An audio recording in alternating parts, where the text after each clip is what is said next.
How we doing, everyone? Welcome to episode 28 Punch to the Air podcast.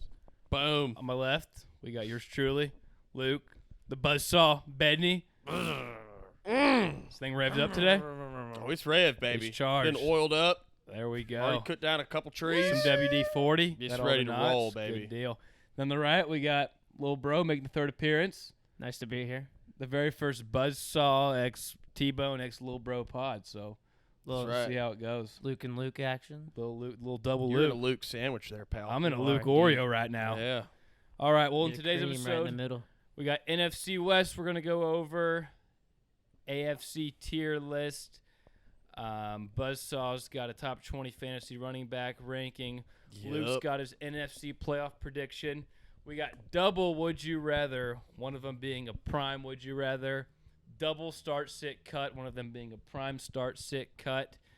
A 12-man fantasy PPR bracket for this upcoming season.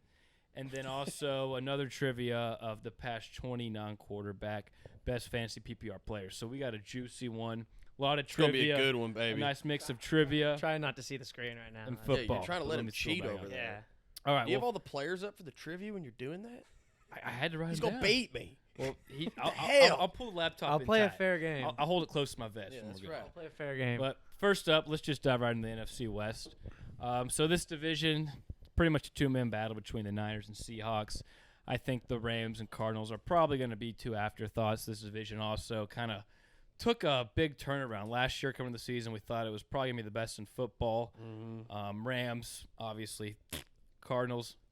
We thought the Rams. Everyone thought Super the Bowl Rams were going to be champs. great last year. Yeah, they were the favorites after They were when part of the Super cream Bowl. of the crop NFC top And tier then last year. The Niners, we Indeed. know the Niners roster Shanahan's so good. The Seahawks, their stock just went way up now.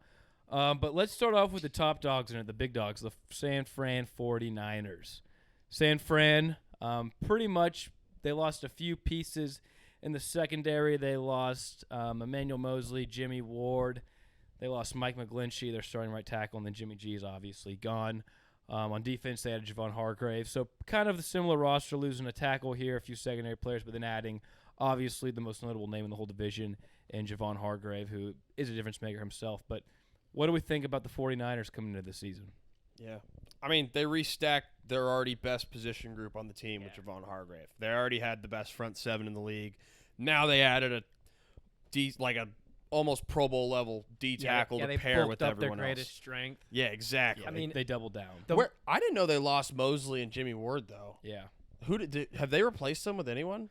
No. I mean, they're Just rookies and gonna. backups? Let me pull up their depth chart. I'm pretty sure it's just two guys that were next up. Because that was the weakness last year. Their team was the second. I mean, Yeah. like their defense was great in total, but like the weakness was secondary. So they have Tashawn Gibson.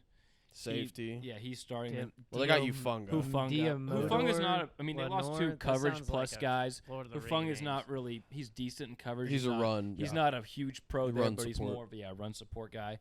And then they have Charvarius Ward, and then Lenore. Lenore actually stepped up for him big last year. Okay, so they're still So their secondary is still pretty. It's still Okay. in pretty decent shape. Yeah. So I mean, the defense is going to be arguably the best defense in the league. We could talk about the Niners all day long about all their different players. It comes down to quarterback. Yep. That's just. I mean, it's just right there in front of us. It's obvious. I mean, Yeah. is Purdy going to be healthy? If he is, great. Is he going to be able to replicate the magic from last year? If he's not healthy, can Sam Darnold step in, or does Trey Lance get a shot to actually stake his claim as the third overall pick in the draft 2 years ago? So for them, it's pretty simple. They're going to have a great quarterback. defense. They've got arguably 8. You could make an argument there's going to be 8 Hall of Famers from this team. Yeah. Between Kittle and Debo and McCaffrey and Trent Williams and then Nick Bosa, Fred Warner, Ufunga. You can make a case that all those guys are future Hall of Famers. So it just comes, and it's what happened to him last year.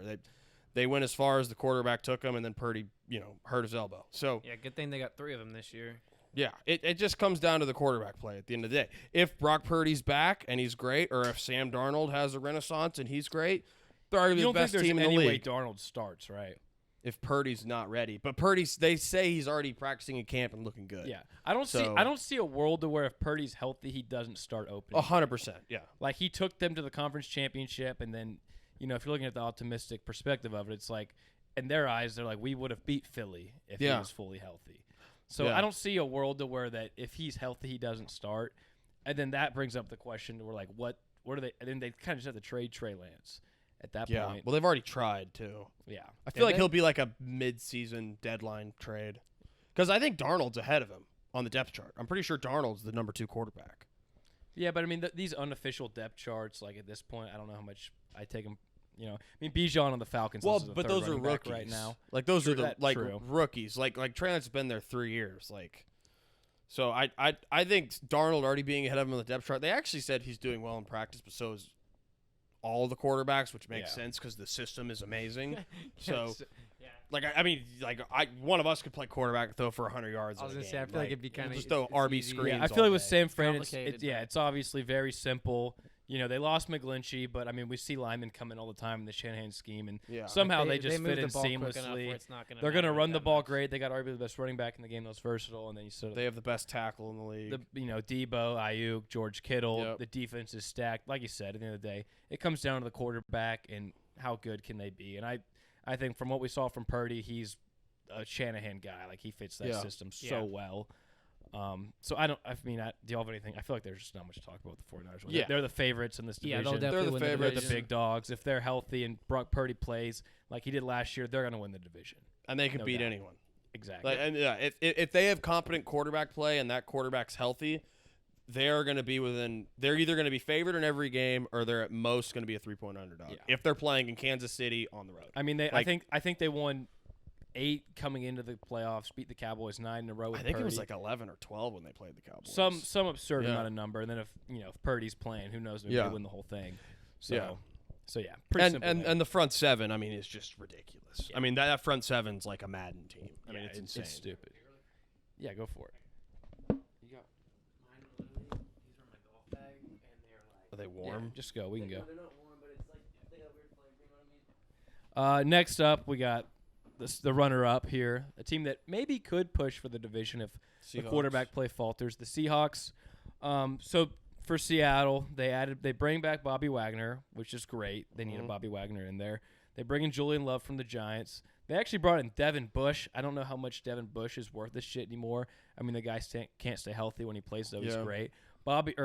Jamal Adams didn't play last year. He's also coming back. Mm-hmm. Evan Brown, apparently from PFF, from what I've read, he's a good center. He's coming in, should help the run game.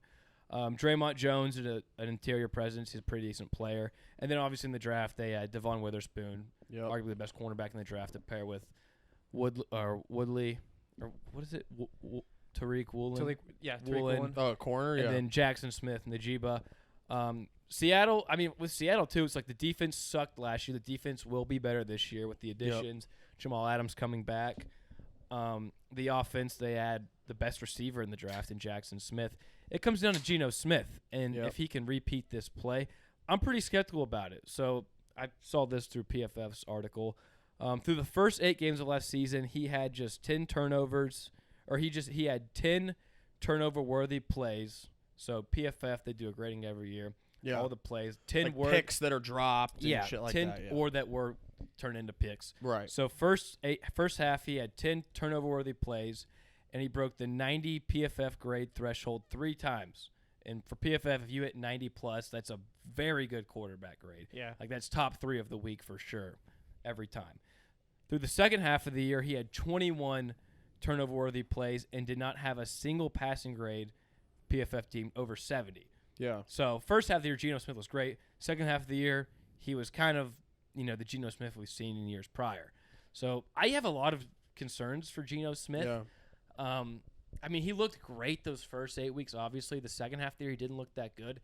And I think with Seattle, we could really see them be 6-11 or 7-10 this year, and then Geno Smith's out by next year. The people Yeah, I are mean, he there signed in with, place. like a but 2-year deal. So at this I point, but wouldn't it's doubt like that. a quarterback at, what is he, 32 now? 33. Yeah, he might be older. We'd never see a quarterback just flip his career 8-9 years in like this. So let me ask this: do y'all think his first Kurt half? Warner sort of.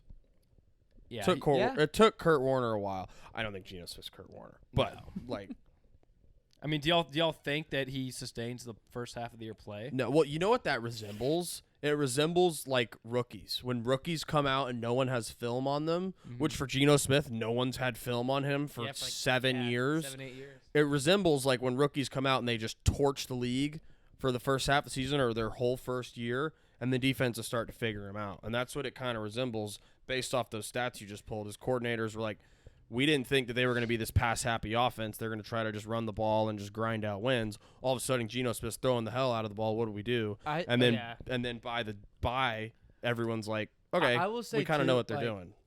It's going to help a lot having a defense that doesn't just absolutely suck balls. Yeah. You know? And then also, I mean, I love what they did in the offseason, especially the draft. They got another running back, the Charbonnet guy. Zach Charbonnet. And then they got Smith and Jiba. And I mean, that's two more guys you can throw to that you didn't have before. That you can put those. And their receivers are already amazing. Yeah, exactly. You got like a perfect wide receiver trio there. Like so, I think. Yeah. And then like you said, they got an O lineman. I don't know what else they added, but I mean, they got a lot to help him on both sides of the ball. The help's there. The roster's not bad at all. Yeah, so I think he could repeat his first half numbers again, but I don't think anyone's going to be looking at Geno like, oh man, like this guy's Kurt Warner or anything like that. They might squeak into the playoffs. Yeah, and, they're like, hey, Geno's a starter, he's good, like you can hold on to him. But and I feel think like that'll be it. A lot of people now at this point are like, because of his first half from last year, ready to put Geno in like this top 10 to 12 quarterback range. Like he's Dak. I don't know how that's fair to the other QBs in the league to like put a guy like Derek Carr. Like, because there's a lot of guys out there that'll say Derek Carr's for sure not a top 12 quarterback, but then are going to go around and say Geno Smith is because of what he did for 8 games last season. Like, how is that fair by any stretch of the imagination? I don't think it is. No. And I think the Zach Charbonnet pick in the second round, when they don't really need a running back, they got Kenneth Walker. Yeah, I didn't last like year, that pick. Who was one of I think that just shows what their philosophy and game plan is kind of going to be for this next season. Yes, they did draft Jackson Smith, and run. But I think they're going to be a run-first team. Yep. And for Geno to take his picks and shots and get it to these, I mean those DK, they got Lockett and Jackson players. Smith, those are yak guys. Those are route running yak guys. DK's route running got a lot better this past year, and I mean it's all there for Geno Smith. And they signed him to I think a 3-year deal. Yeah. So it'll be interesting. Pretty sure that last year's not guaranteed though, which makes sense. Yeah. But yeah, I mean, the weapons are there. Like that's the thing. Like you can't double DK. You can't double anyone. You have great running backs in the backfield. You have an improving offensive line. So Geno just has to be decent, and this offense is going to be great because he can spread the ball. Defenses can't focus in on one spot because they can beat you from so many different areas, just on the receiver position and in the backfield. Dude, and too, like they had those 2 rookie tackles last year. Those guys are probably going to improve on last year. Mm-hmm. But yeah. They're one of my I'm really excited to watch them this year. I think really those rookie tackles too, just like Geno, the first half of the year they were great, and then the second half of the year they declined because they're rookie tackles. But I think those guys are going to bounce back to we're going to see more of like their first half of the year play. But I love the Bobby Wagner signing just as like a culture fit for the fans. Leader. Get him back with Pete Carroll, leader in there, like because that's what that defense needed was a leader, and now you got a guy in there who. Bobby Wagner, one of the very few bright spots for the Rams last year, still playing at a pretty damn high level. Was he good last year? He was good last year. He was? He was good. Yeah, I mean, I love that for a culture's sake to bring Bobby back. Yeah. The linebacker spot. Well, he'll probably be the leader in the locker room. Yeah. Who else is going to, Geno? Jamal Adams. Yeah. I mean, Geno probably is a good leader. Everyone loves him there, so it seems like. But Bobby Wagner is the only guy that has been there, done that, won at the highest level on that team. Now, let me ask y'all this. Do y'all think that there's a real chance that Seattle can win this division? Yeah. No. I do. If San Francisco doesn't figure out their quarterback situation and it torpedoes the team. Like if there's the only way. But it's the only way. And it would have to be Seattle. It's not I don't think Seattle's going to win 14 games. It's going to be that would be more about the Niners collapsing than the Seahawks being great. Mm-hmm. I still don't I can't really see a world where people are fearing the Seahawks in the playoffs. There's a ceiling on Geno Smith. No matter what he did last year. Exactly. There's for sure a ceiling that's in place. The way they would win the division, they go 11-6. And San Fran goes 10-7. And San Fran goes 10-7 because the quarterback it's like they just can't figure it out, and it's awful, and it's causing locker room shit. Like, and it just blows up. Like we said, they got 3 quarterbacks. I don't think that's gonna happen. Yeah, typically when you have more than one quarterback, you don't have a quarterback. If Brock Purdy comes back in and starts and plays like the guy we saw last year, even if he plays 80% of the guy we saw last year, because D corners now they have 10, 11, 12 games of film on Brock Purdy. They're going to be more equipped to handle this guy now. But even if he's 75% of that, San Fran should still win this division. I mean, their defense is going to maul people. Y'all are saying too. I mean, like, I know Shanahan's probably probably one of the best offensive coaches, obviously. Mm-hmm. So it's like, I mean, Purdy played like 12, 13 games. What did he play? Like he played 10, 11. Yeah. Okay, so let's 12. say he played 12 games. So, I mean, teams got film on him now, too. Like, well, I want to see how he's going to do this year, because, like, y'all are saying players decline after, 8 games. I mean, I just feel like with San Fran, like, it's just too good of an offense. Debo, Ayuk, Kittle, McCaffrey. Like, how do you and defend beyond that, it's Shanahan. And Shanahan's system. I mean, it's just I don't even know what you do. I said this last week, but the fact that, like, Jimmy Garoppolo made San Fran get to a Super Bowl, probably should have won a Super Bowl, and then another conference championship, or did he make 2 conference championships? I think he made 2. The one he went to the Super Bowl. So, 2 conference championships, 1 Super Bowl appearance. Like, if Jimmy G can get them there, then from what we saw, I think Brock Purdy can if he just sustains some level of play as last year. I also don't think those old Niners teams were even as good as this Niners team. No, this Niners team's this Niners team is, just the talent. Like, I remember we were talking about it last year. They have literally an all-pro player in every level. In every positional meeting. At running back, at offensive line, at receiver, at D-line, at linebacker, and in the secondary. Yep. They have an all-pro player. I mean, they at every arguably level. have an all-pro at D-tackle and edge now with Bosa and Hargrave.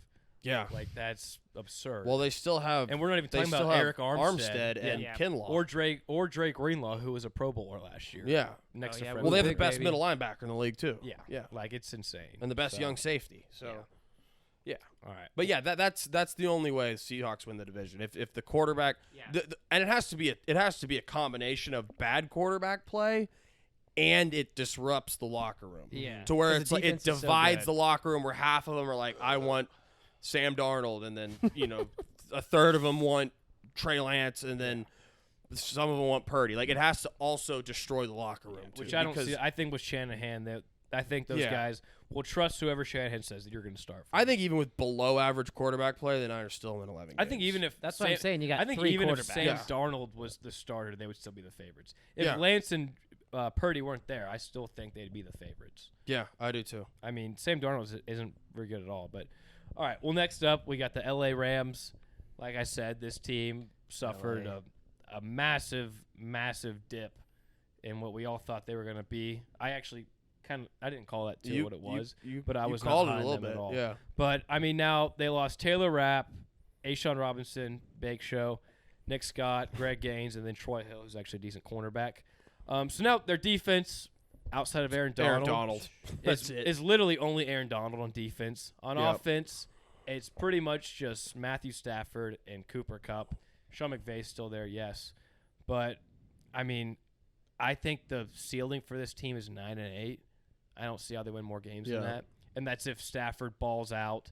Because I think this is going to look like Stafford's old Lions days, to where he has nothing else around him besides a top 5 receiver, a terrible defense, and it would be McVay getting him to those 9 wins. I mean, because in those Lion days, they were capping out at, 8 wins?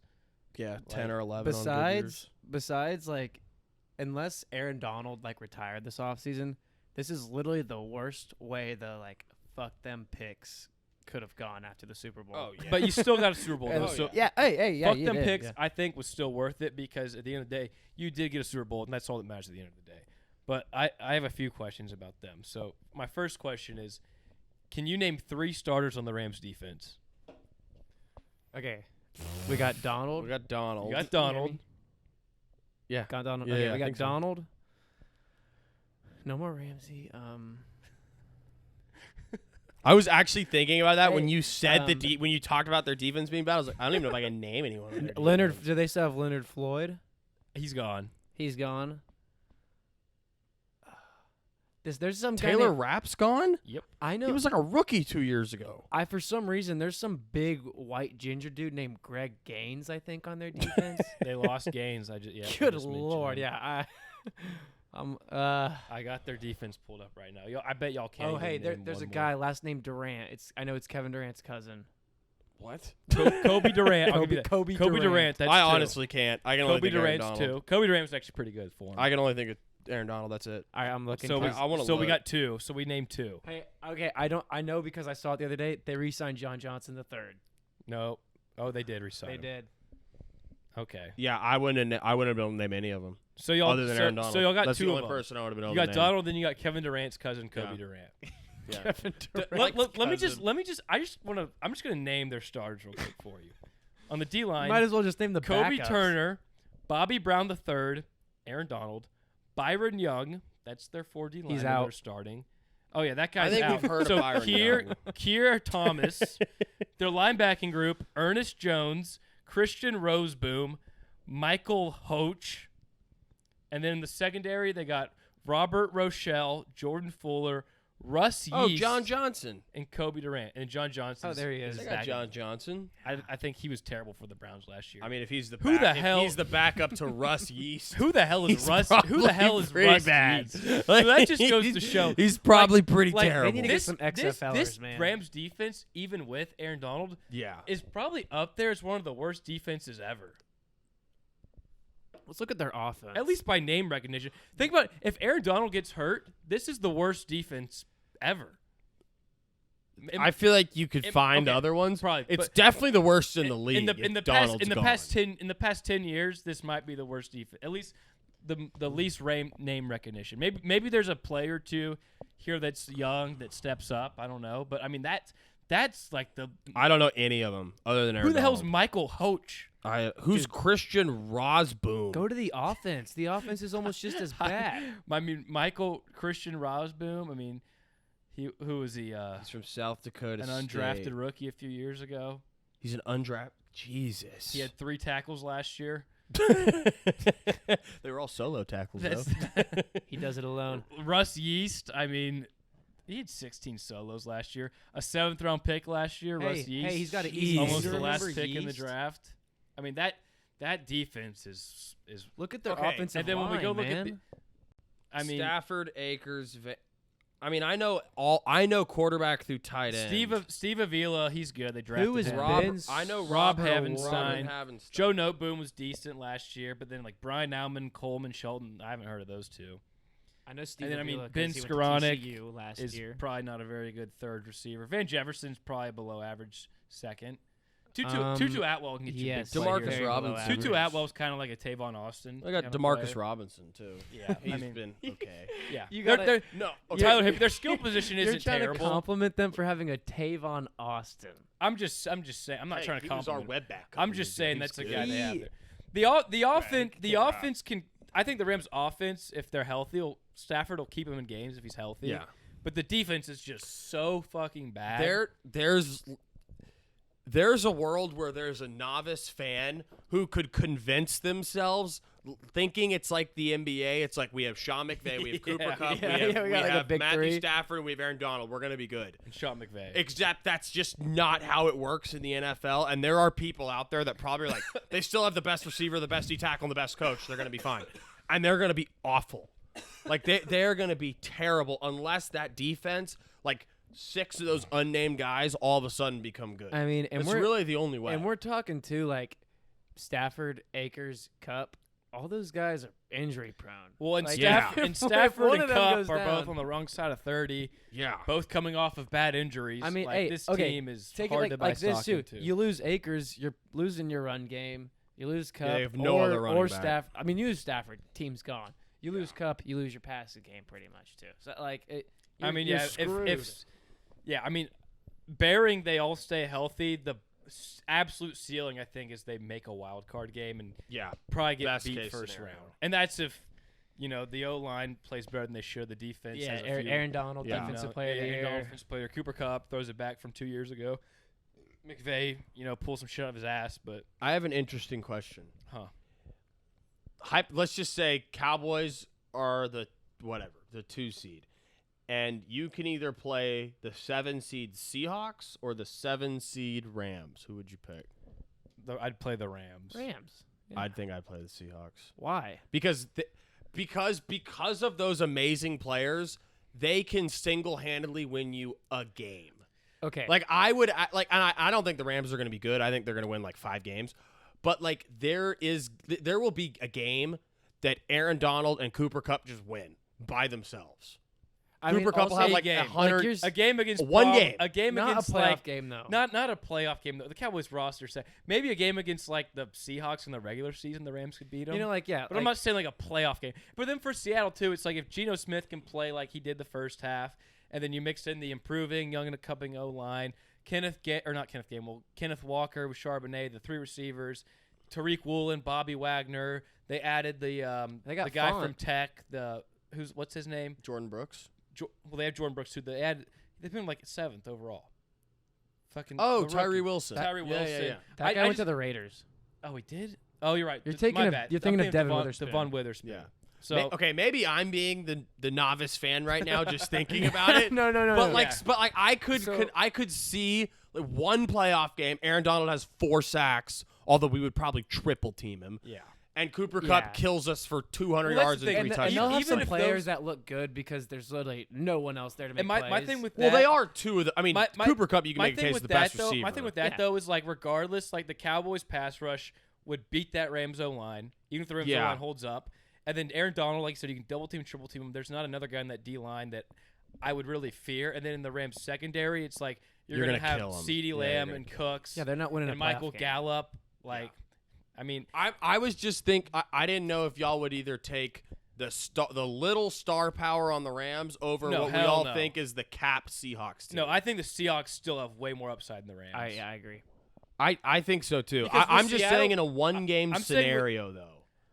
I mean, I could understand if you're saying like if we look at the Seahawks floor and the Rams ceilings, maybe. But if we're just saying like based on what we think they'll be, I'd much rather face the Rams. Okay. Because if Geno plays like he can with their 3 receivers, their 2 running backs, and they're improving if O-line, their defense improves, and then Woolen, if Witherspoon, I mean, we see Sauce Gardner last year was phenomenal. Rookie cornerback. Witherspoon's a stud. Yeah. Woolen is already one of the best up there, and then Bobby Wagner on there, Jordan Brooks. Yeah. You know, not Tyree Wilson, but I think Seattle, they had that Draymond Jones guy. He's not bad on the D-line. But I got to pee real quick. Okay. If y'all want to go to the Cardinals, Okay, yeah. go for I it. think Rams are going to suck, especially I because think they they're actually gonna have suck, their too. own pick. We'll take a 2-minute break here. And we're back from break. One more question on the Rams. Is this Rams roster the worst roster in the league from top to bottom, head coach to offense and defense? Is it the worst roster in the league? Well, okay, pull up. I think the Cardinals are the worst roster. You think? Just because they have Donald and Stafford and Kupp, They don't have that star carries power. enough weight. But that was the one other thing I was going to say about the Rams. They are one Matthew Stafford injury away and Aaron Donald retiring midseason from going 0-17. Yeah. Yeah. Like they legitimately, if those two aren't there, they're 0-17. They would be the last. They'd be a favorite to go 0-17 of any team in the past. It's them. And everyone thinks the Cardinals have a possibility of going 0-17 this year. And Sean McVay could not save them from that terrible. No, personnel. that their roster is just miserable. All right. Well, next up we got the Cardinals. I mean, the Cardinals. Before last year they made the playoffs. Had a lot of promise. It seemed with Kyler Murray playing well. Now he's hurt. They're saying he's going to miss at least like the first half of the year. They lost DeAndre Hopkins. Budda Baker left the building. He's back. Or not Budda Baker, my bad. Byron Murphy left the building. Zach Allen did. They added Kaiser White, Will Hernandez, Kelvin Beachum, drafted Paris Johnson with the 9th pick to protect Kyler.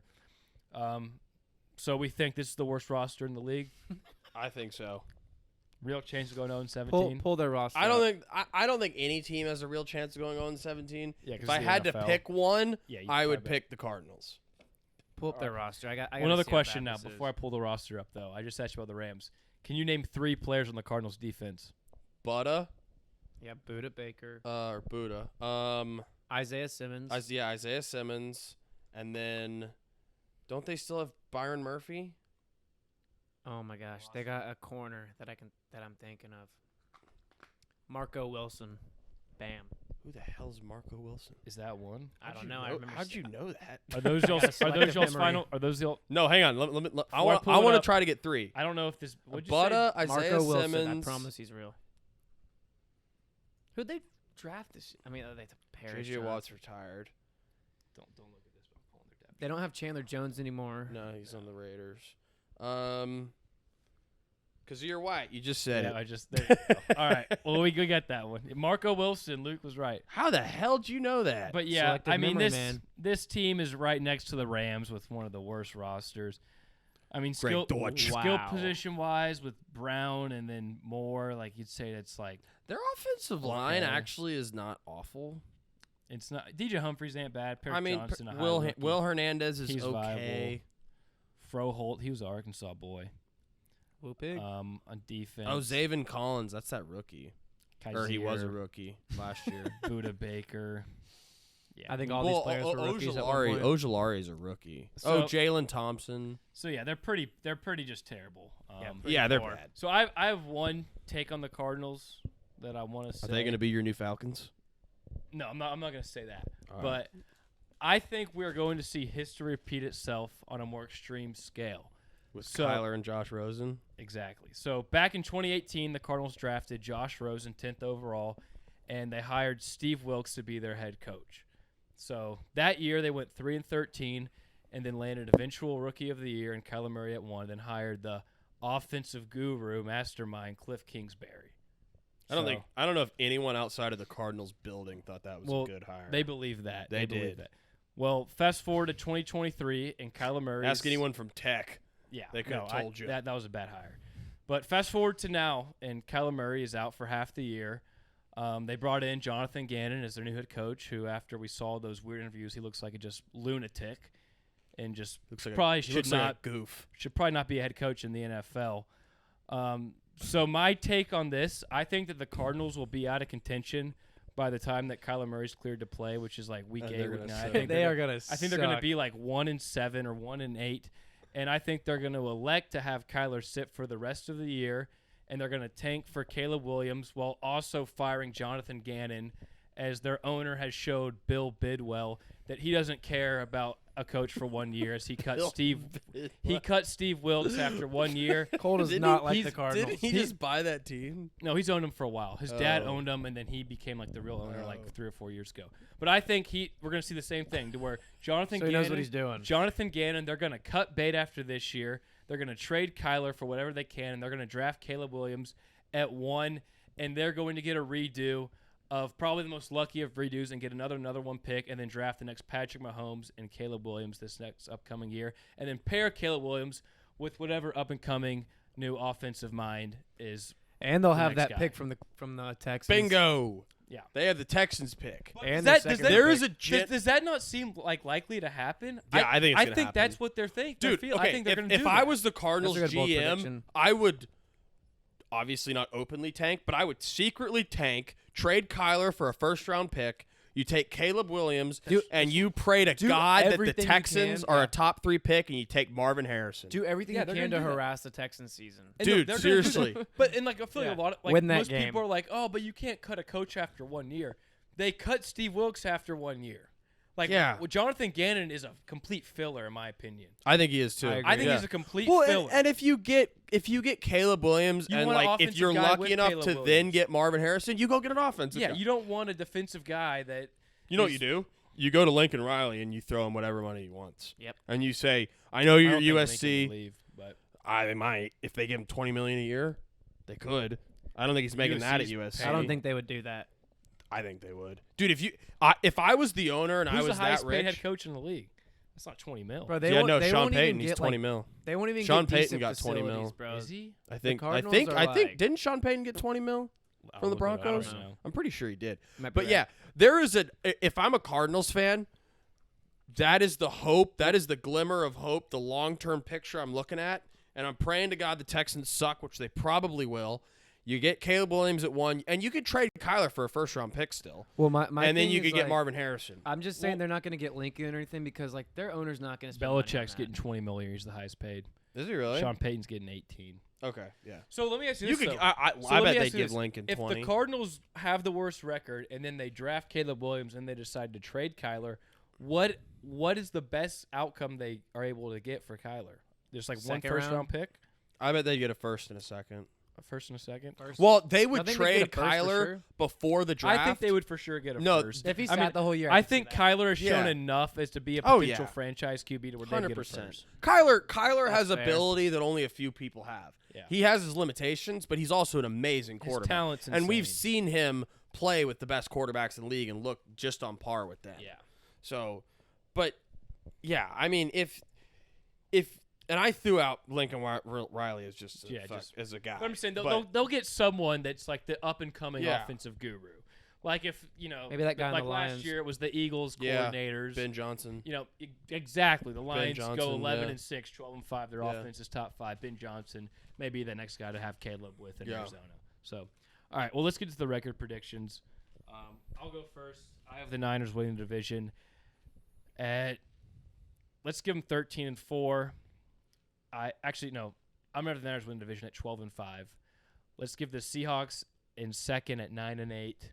The Rams in third at 6 and 11, and the Cardinals last at 2 and 15. That's about the same as what I'm going to do. I'm doing Niners 13 and 4. I'll go Seahawks 10 and 7, Rams 5 and 12, and Cardinals 2 and 15. Yeah, I'll go like 13-4 Niners. I'll go 11-6 Seahawks. Okay. Spicy.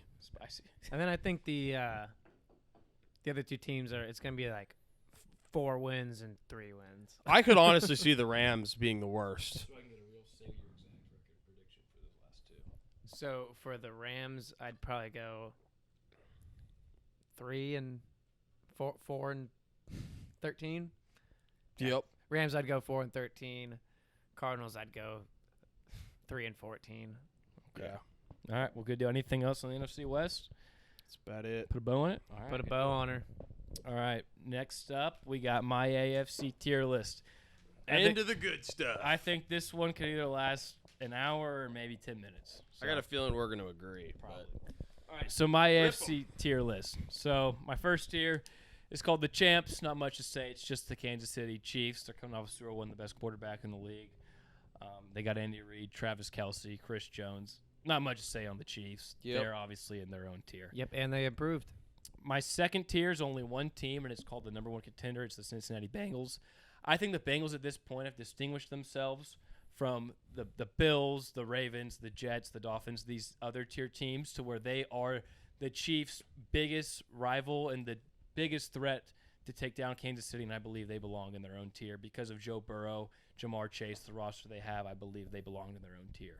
I almost put them in the third tier, but I feel like I like them in their they've own done I do enough too. to where Yeah. they're right in the middle. They're not on the Chiefs level, but they're also And ahead hey, of these other teams to where they're submitted. I in mean, that 2 tier. years Yeah. ago they beat the Chiefs to go to the Super Bowl, so that's And they, fair. you could make a case they should have beat them last year. Yeah, exactly. If exactly. the Texas linebacker didn't. What's his Ooh. name? Hick was it Hick? Joseph Osai? Joseph Osai. Osai. If he didn't shove Mahomes out of bounds, that game would have gone to overtime. That's true. And then Or if Burrow had just taken him on the drive. my third tier, this is the contenders. So these teams of the contenders, they have a real chance to win the AFC. They're obviously not on the tier of the Bengals or the Chiefs, but they have a shot to win the AFC if things go right. And it's the Bills, Ravens, Jets, Dolphins, Chargers, and Jaguars. All 6 of these teams, if things go right, they have a real chance. With the Bills, obviously Josh Allen has almost got them right there. They probably should have beat the Chiefs a few years ago. The Bills are in a decline technically. Came off a really bad postseason loss, but I think Josh Allen and Stephon Diggs alone could get them over the hump and potentially win a playoff game against the Chiefs or the Bengals. Next up, the Ravens. The Ravens, they get Lamar healthy back. They bring in OBJ. Rashad Bateman's coming back healthy. Once they got Roquan Smith on defense last year, their defense was one of the best defenses in the league the second half of the year. And I think if the Ravens came back to what they're doing, Lamar's healthy, then they could be cemented right up here with these Yeah, other teams. I like the Ravens a lot this more year. weapons. The Jets, obviously, it's simple. Their defense, one of the best last year, only going to get better. They're young and upcoming. They add Aaron Rodgers. Garrett Wilson coming to year 2. You bring in some of Rodgers' boys, Lazard, Randall Cobb. Rodgers, can prove these haters wrong against a tough AFC and get them to the promised land potentially. Tough. Next up, the Dolphins. The Dolphins, they had Vic Fangio on defense, Yep. arguably the best defensive mind in the league. Jalen Ramsey, arguably the best cornerback in the league. He's out till December, though. He will be out, but this is for come playoff time for my prediction. Yep. And then we saw last year when Tua was healthy, this Dolphins offense was right there with the best. And with Tua can stay healthy with the outside deep threats they have. They have the best and 1-2 Tyreek punch Hill at and Jalen receiver. Waddle. Yeah. Their offense exciting. Defense only got a lot better. I think if they're healthy, things go right, they can contend. Chargers, obviously we know Herbert's there. We know the 3 receivers are there. They're going to get Joey Bosa healthy. They're going to get Khalil Mack healthy, J.C. Jackson. They had most of their defense hurt last year. Derwin James, these guys can stay healthy, and Brandon Staley can just stay out of the way. The Chargers can contend with anybody. And Kellen Moore. And, they have Kellen Moore now calling the shots. And then the Jaguars, this is just because of solely Trevor Lawrence and Doug Peterson. I mean, these two get them in this tier. I think the rest of their roster is pretty questionable. I think the difference with I almost put the Jags in their own tier because I think these other 5 teams definitely have better rosters than the Jags. But I love the Lawrence and Peterson combo so much that I think those two alone can put them in the third tier of contenders. I think Lawrence could compete for MVP this year. I think their offense is going to be electric. I saw Nick Wright and Colin Coward say this, and I agree that Jags might not be the 2nd or 3rd best team in the AFC, but they could compete for the 1 seed because of the schedule. Exactly. They're going to beat up on their division. Their division's terrible. And they could go 13-4 just playing shitty teams because they have a great quarterback. Play, which literally. they very well could. Okay, just to make sure, it's Bills, Ravens, Fish, Jags, Jets, Chargers. Exactly. Okay. Yep. And I was very close putting the Jags in their own tier, but I was like, you know what? Yeah. Lawrence and Peterson gets them lumped in with these other ones. Yep. Okay. All right. My 4th tier is called Prove Everyone Wrong. It's the Broncos, Browns, and the Titans. So for the Broncos, many of us, including myself, had very high expectations going into last year. With Russ now in town, a great defense, some really exciting pieces on the outside. Javonte Williams coming in. Javonte Williams gets hurt. Russ plays terrible. Nathaniel Hackett obviously should probably be coaching a middle school football team instead of an NFL team. Now they bring in one of the best offensive minds of this generation in Sean Payton. Sean Payton has never coached, a terrible team that would be a top 5, top 10 draft pick. I believe Sean Payton will turn this team around, but for this tier, they have to prove it because last year was so bad. So prove everyone wrong. Russ, people are ready to write Russ off. I think Russ has more in the tank. I think Sean Payton's going to get the best out of him. I think Jerry Jeudy's going to pop off this year and earn himself a big contract. Cortland Sutton, a great number 2. Javonte Williams, coming off a bad injury, but still a super dynamic running back. The defense, veteran-led, been together a long time. I think they can still play at a high top 3 corner. Yeah. I think the Broncos defense can still play. I think the whole team can play at a high level. Yep. And I think I think this team could contend for the AFC, but they're not in the same tier as not yet. contenders. Yeah, not until they show it in at least the first half. And then second up, Cleveland Browns. Cleveland Browns, very talented defense. Kevin Stefanski won Coach of the Year a few years ago. O-line's still really good. Amari Cooper on the outside, traded for Elijah Moore. Comes down Nick to Chubb at the running game. Nick Chubb, arguably the best pure runner in the NFL. And it comes down for Deshaun Watson. It's Deshaun's time to prove everyone wrong. A few years ago, we put him in this Josh Allen, Patrick Mahomes tier. He missed a whole year, though. Yeah. He didn't get it off he season. did. I mean, he did it off the field. He did it to himself. But I think the talent's there for Deshaun Watson. I don't see why he couldn't turn things around and become back in this upper echelon. And I think Cleveland will be a very good team this year. Tennessee may not have the same upside as the Broncos or Browns, but the past 3 or 4 years we've been wanting to write Tennessee off every year. But Derrick Henry keeps coming back. They're tough. Mike Vrabel, I think, is one of the best just culture setters in the whole NFL. Their secondary is still pretty good. They were terrible against the pass last year. They're great against the run. They still got Jeffrey Simmons, Kevin Byard. They still got some big names on the defense. The defense still plays decent together. But for me, the Titans, it literally just comes down to being able to run the ball with Derrick Henry. I know their O-line's not good at all anymore, but I think Derrick Henry and not Ryan Tannehill as much, but mainly Derrick Henry and Mike Vrabel can put them in this tier to where I think the Titans can still win this division. And I'm not ready to write the Titans off as a bottom 5, bottom 10 team in the NFL just yet. They could be, but I think they belong in a tier of, okay, the media says you're going to suck, but I think there's enough still there for you to be able to win your division. There's always one team every year at least like that. So, I mean, Then my next tier is I like your roster / coach, but I need to see more from the quarterback, and that's the Pats and Steelers. Pretty simple here. I don't think these teams have as much upside as the prove everyone wrong tier or the contender tier, obviously, but you have Belichick, you have Tomlin, both have really good defenses, and it's your coach that's getting you in this tier, and your coach that could maybe win you a playoff game, maybe make the playoffs, but I think that the Pats and Steelers are both capped.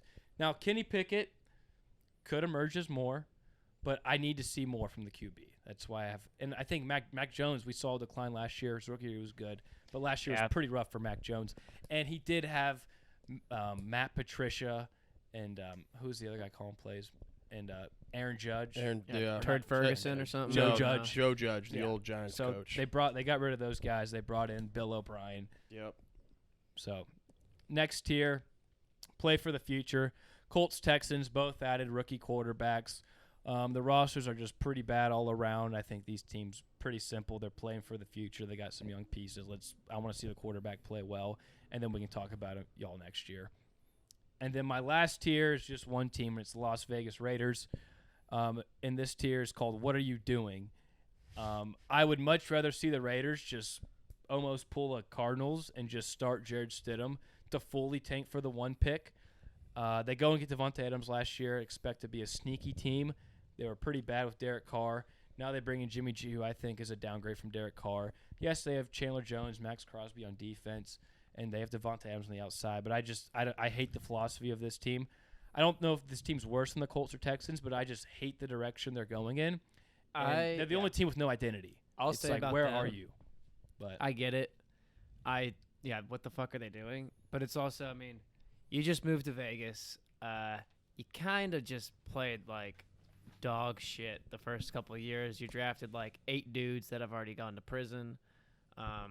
So you're not having a good track record so far. I think they're just trying to fill that place and sell tickets. Because I mean, Vegas is a top tourist spot in the whole damn world. I mean, you can't be rolling out there with who's Nathan Peterman at quarterback. You know what I mean? Stidham. I would just rather see the Raiders not even get Garoppolo and start a Stidham and just like say we're going to tank. I agree, but I don't think their owner's smart enough. What do y'all think about these tiers? What do y'all got for me? First, all right. Good job. Thank you. That was great. I'm not gonna lie. That was one of the best. I think this might be a list that we agree with all around the most that we've ever done. Good job. I'm with you on that. However, I love it, actually. Okay, there's a few spots. Okay, where's the hiccup? Okay, I understand the concept on the Raiders being in the like. I understand your concept. They might have a better roster. I'm not saying they're going to be worse than the Texans. And they Colts. should be in the I like your roster tier because they still have 2 great edge rushers. They still have arguably the best receiver in the league. Jones at this point. He's still pretty good. I mean, Chandler Jones is still a Pro Bowl level player. They have arguably the best running back in the league. And when Jimmy G is healthy, he's a good quarterback. The Raiders could push for 10 wins. My thing, there's a world where that happens. Jimmy G. I don't think they could. I think Jimmy G is not a good quarterback. I think a lot of what we've seen in the success was because of Kyle Shanahan. I think he got so boosted by the Shanahan scheme, and the rosters have been around him for his time in San Fran. And this Raiders roster is a lot worse than any. The Raiders still have really good players in certain spots. And I think there's a real chance that Jimmy G gets hurt after like 3 games. That's likely. But the Raiders, I don't think, belong in a tier below the Texans and the Colts. I think that's extreme. But I get the reasoning, like, what the hell are you doing? But the Raiders still have a good enough pieces to where they should at least be with the Pats and the Steelers. I don't see a world where the Raiders win 10 games. I really don't. Yeah, okay. If Jimmy G has a resurgent year, he throws for 4,000 yards. Devontae Adams has a great year like he always does. Josh Jacobs does what he did last year, and the pass rush gets to the quarterback on a regular basis. That's a good team. It's not a great team, and it's a team that's capped. They were healthy last year, and they won, 6 games with Derek Carr? Yeah, but they also lost. I think Josh McDaniels has zero track record of being a winning coach whatsoever. Those luck ratings, the Raiders were one of the most unlucky teams in the year last year, and they lost I think the second or third most one-score games in the league last year. All right, let me ask you this. Those are teams that can turn around to win 9 games instead of 6 I think their games. defense is like, can you name one player in the Rams defense out of Max Crosby and Chandler Jones? Jonathan Abram. He left. What? Yep. That He guy was a wasn't rookie even like good. 2 years ago. He sucked, but he left. He's out. Let me think. See, this, Probably not. Alex Anzalone. He's no. That guy. Trevor Moehrig, Marcus Peters. Oh, Moehrig. They just got Moehrig. He's good. Moehrig downgraded. Who'd they last year, draft? They drafted Tyree Wilson. Didn't they? Yeah, they though. did. Yeah. He's out. Well, he's still on the team. He's back up to Who Chandler else do they got? Jones. I mean, this roster is pretty. Bile Nichols. pretty They have terrible. Jared Tilley. Okay, These that guys aren't good. Jared Tilley's not. Just 'cause they were he's an first-round old picks guy, doesn't but mean he's they were not good. bad. Bile Nichols isn't terrible. There's Marcus He's not Peters. good. Dude, Marcus okay. Peters at this Okay, point. I'm not is- saying Okay, the tell me Raiders this. are good. Tell me this. They Who don't did belong in Bilal- a tier though below the No, no. Texans. Who did That's Bilal extreme. Nichols play for I last think year? the Tell me Texans that. are going to be better than the Raiders. No. Luke. I think the Texans are going to be scrappy. The Texans are still going to win like 4 Who do you think games. has a better record? The Raiders. All right, Luke. Because Look at the Raiders are going to play the Chiefs, Chargers, Yeah. and Broncos 6 times. Hey, I mean, I- I'll give the Texans. Are the the edge just Texans because going to they're beat the Jags or the Titans? They could beat the Titans for sure. all right, I got one Maybe question for you, Luke. once. The Raiders could beat the Broncos or the Chargers, and they always play the Chiefs tough. I don't know. I mean, Okay, my thing is we have not seen Jimmy Garoppolo. We saw him early with the Pats days, but that also was with Bill Belichick and the Pats. That's probably the next best team you want to play with outside of Kyle Shanahan in today's NFL. Maybe Andy Reid too. There's a few coaches, right, that you want to play with. Now he's with Josh McDaniels, and Josh McDaniels has 0 record or track record of having any sort of winning teams whatsoever. Yeah, I don't think Josh McDaniels is the guy. And for I the think job, Jimmy but G is for sure a downgrade over Derek Carr. I don't. I don't think there's a gap. I don't even know if there's a gap there at all. I mean, I prefer Derek Carr, but that's a small margin. Jimmy Garoppolo is still a decent quarterback when he's healthy, and they have stars on that team. And I mean, okay, they still have Marcus Peters at corner. Marcus He's Peters not, is not good anymore. He's not bad. He's like a he's th- an he's like a adequate number, starting he- corner. He's like an average starter at this point. Yeah, he's an average Maybe, starter. maybe. He's probably a top 16, 20 corner in the league. I think he's outside of top 16. Well, okay. We're not, but still, they have pieces on the team to where they shouldn't be tiered as the worst team in the AFC. And that's why I said I'm not saying I think they're gonna be worse than the Colts and Texans. A lot of that is just like direction. I get the a lot tiering of name. these, right? Like it's not like a ranking for me, but it's like I think the Raiders would be into the bottom regardless. Yes. But it's like the Colts and Texans, like, okay, you just got 2 young quarterbacks in place. You know the roster sucks around them. Yes. You're probably gonna have a top 5 pick next year, top 10, whatever. Like I like your idea. The Raiders though, it's just like you bring in Jimmy G, I guess, to maybe sell some more tickets. You have Devontae there. You have Crosby, Chandler Jones, but it's just like I hate the direction of where the Raiders. If you had put the let Raiders me ask you this. in Let me ask between you the this. Steelers and Pats tiers and the Texans and Colts tier, and had the Texans and Colts as the last tier and the Raiders and their Well, tier maybe by I themselves, should have had like that. I would have been fine with but that. let me ask you this: if you're a fan, right? Yeah. Would you rather be a fan right now of the Raiders or the Colts? The Or Colts. the Texans. Colts or Yeah. Texans So, yeah, easily. that's how I Exactly. see it. Easily. So that's how. But I where this is just going into next season, the Raiders are a better team than those no, I teams. agree. If it was a power ranking, I would have the Colts, Texans, and the Raiders ahead of them. Okay. But Then we're on the same page. yeah, so we're on saying the same page. thing. Okay, one more issue. You said prove everyone wrong. You have the Titans in there. Yeah. However, you have the Steelers in a tier below them, Mm-hmm. even though the Steelers have a better defense, Yep. better weapons, and probably a better quarterback and well, I'm not going to say better coach because Vrabel's great, but Tomlin's Tomlin. Yeah. I don't, outside of Derrick Henry, where are the Titans better than the Steelers? They're not better really much anyway. just younger. It's just my thing with the Titans is like the past like 3 years, or more like past 2 years really. We've kind of just been ready to just throw them away. Like you have no Yeah. chance of competing. They got Well, we all picked the it was- Titans to win the it division. was No, two- actually, we picked the 2 Colts. years ago they were the 1 seed. Yeah. And I know they should. They just. My thing with the Titans, they play a lot better than they should every year. And there's a real good chance that Derrick Henry declines this year. But I'm just not ready to bump them all the way because I feel like with the Titans right now, the media is ready to put the Titans like slotted for a top 5 pick right now. From everything I've Sure. seen around the league, like we're ready to just dump them. okay. But they added Nuke. They have Derrick Let me Henry. rephrase. Ryan Tannehill plays. He plays okay enough. and Mike Vrabel gets the defense going. Let me rephrase. I don't have a problem with where the Titans are, but there's no reason the Titans should be a tier ahead of the Steelers. The Steelers have a better roster and probably I'm not going to say better coaching, I think you can make a case Tomlin's a better coach. Vrabel's great. He's more proven. I think Steelers have a better team and probably a better quarterback. And again, it's like a power ranking type. If I had a power ranking, I would have them like right next to each other, which is essentially what they are. Okay, but why are the Titans prove everyone wrong though and the Steelers aren't? Because for the Titans, my thing with the Titans is like the media. Everyone is ready to put them in the dumpster of the AFC.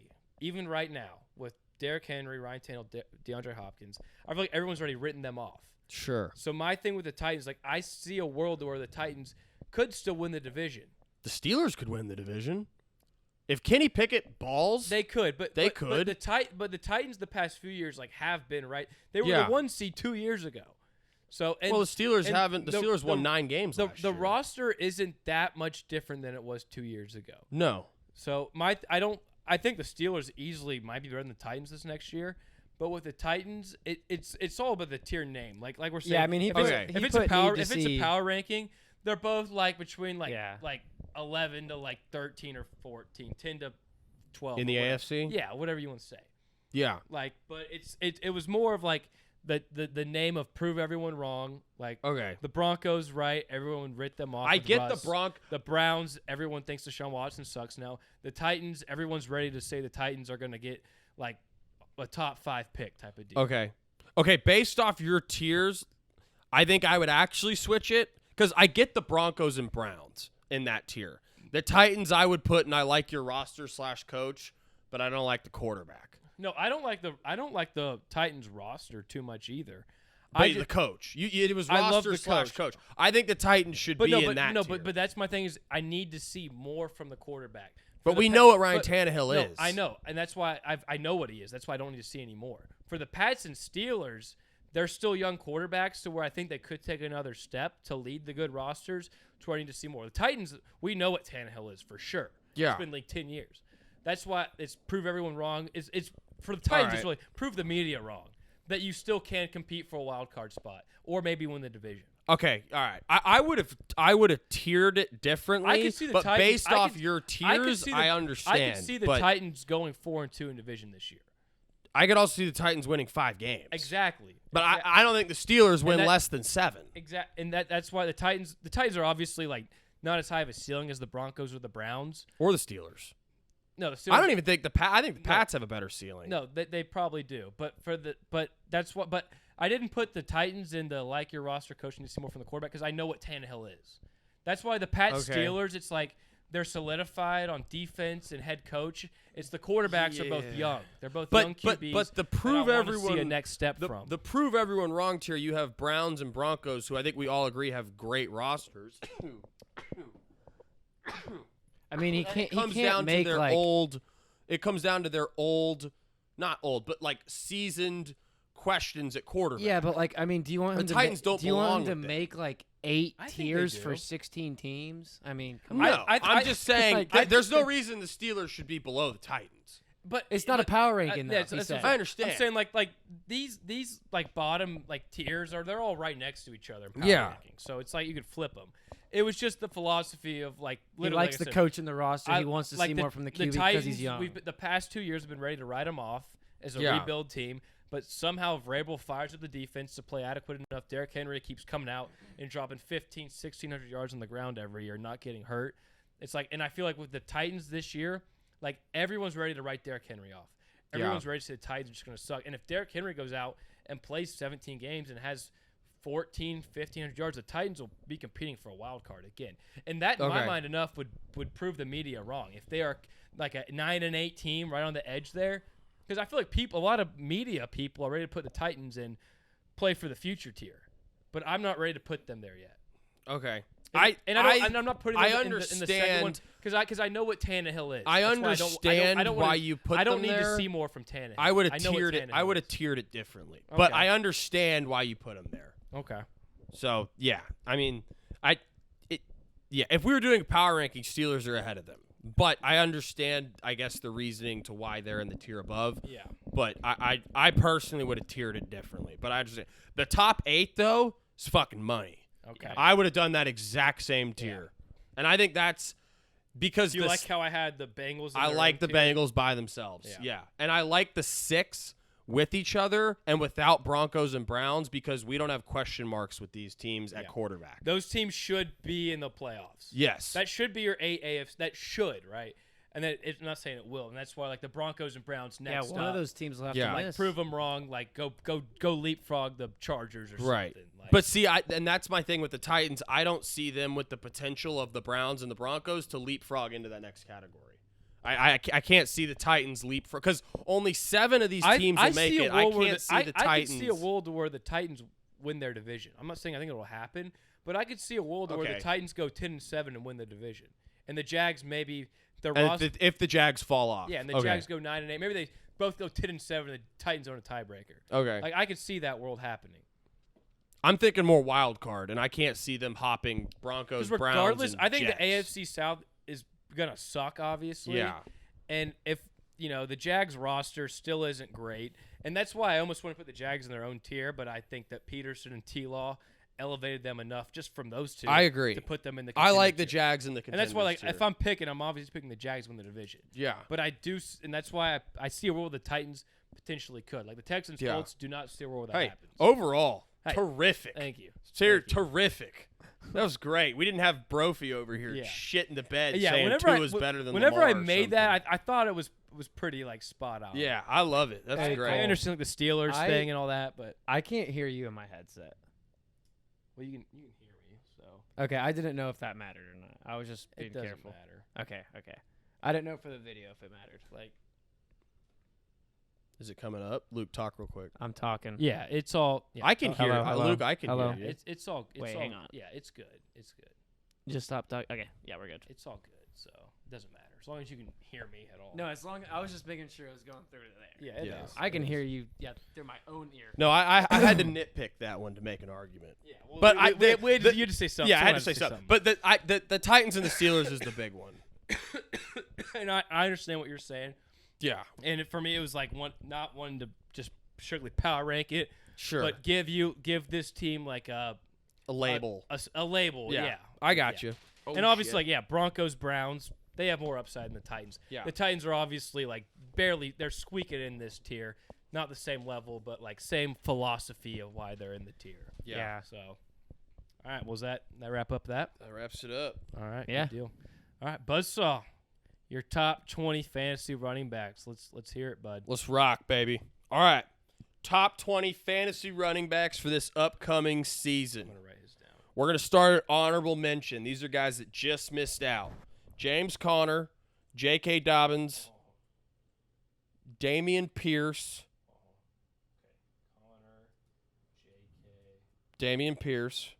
Alvin Kamara, David Montgomery, and Javonte Williams.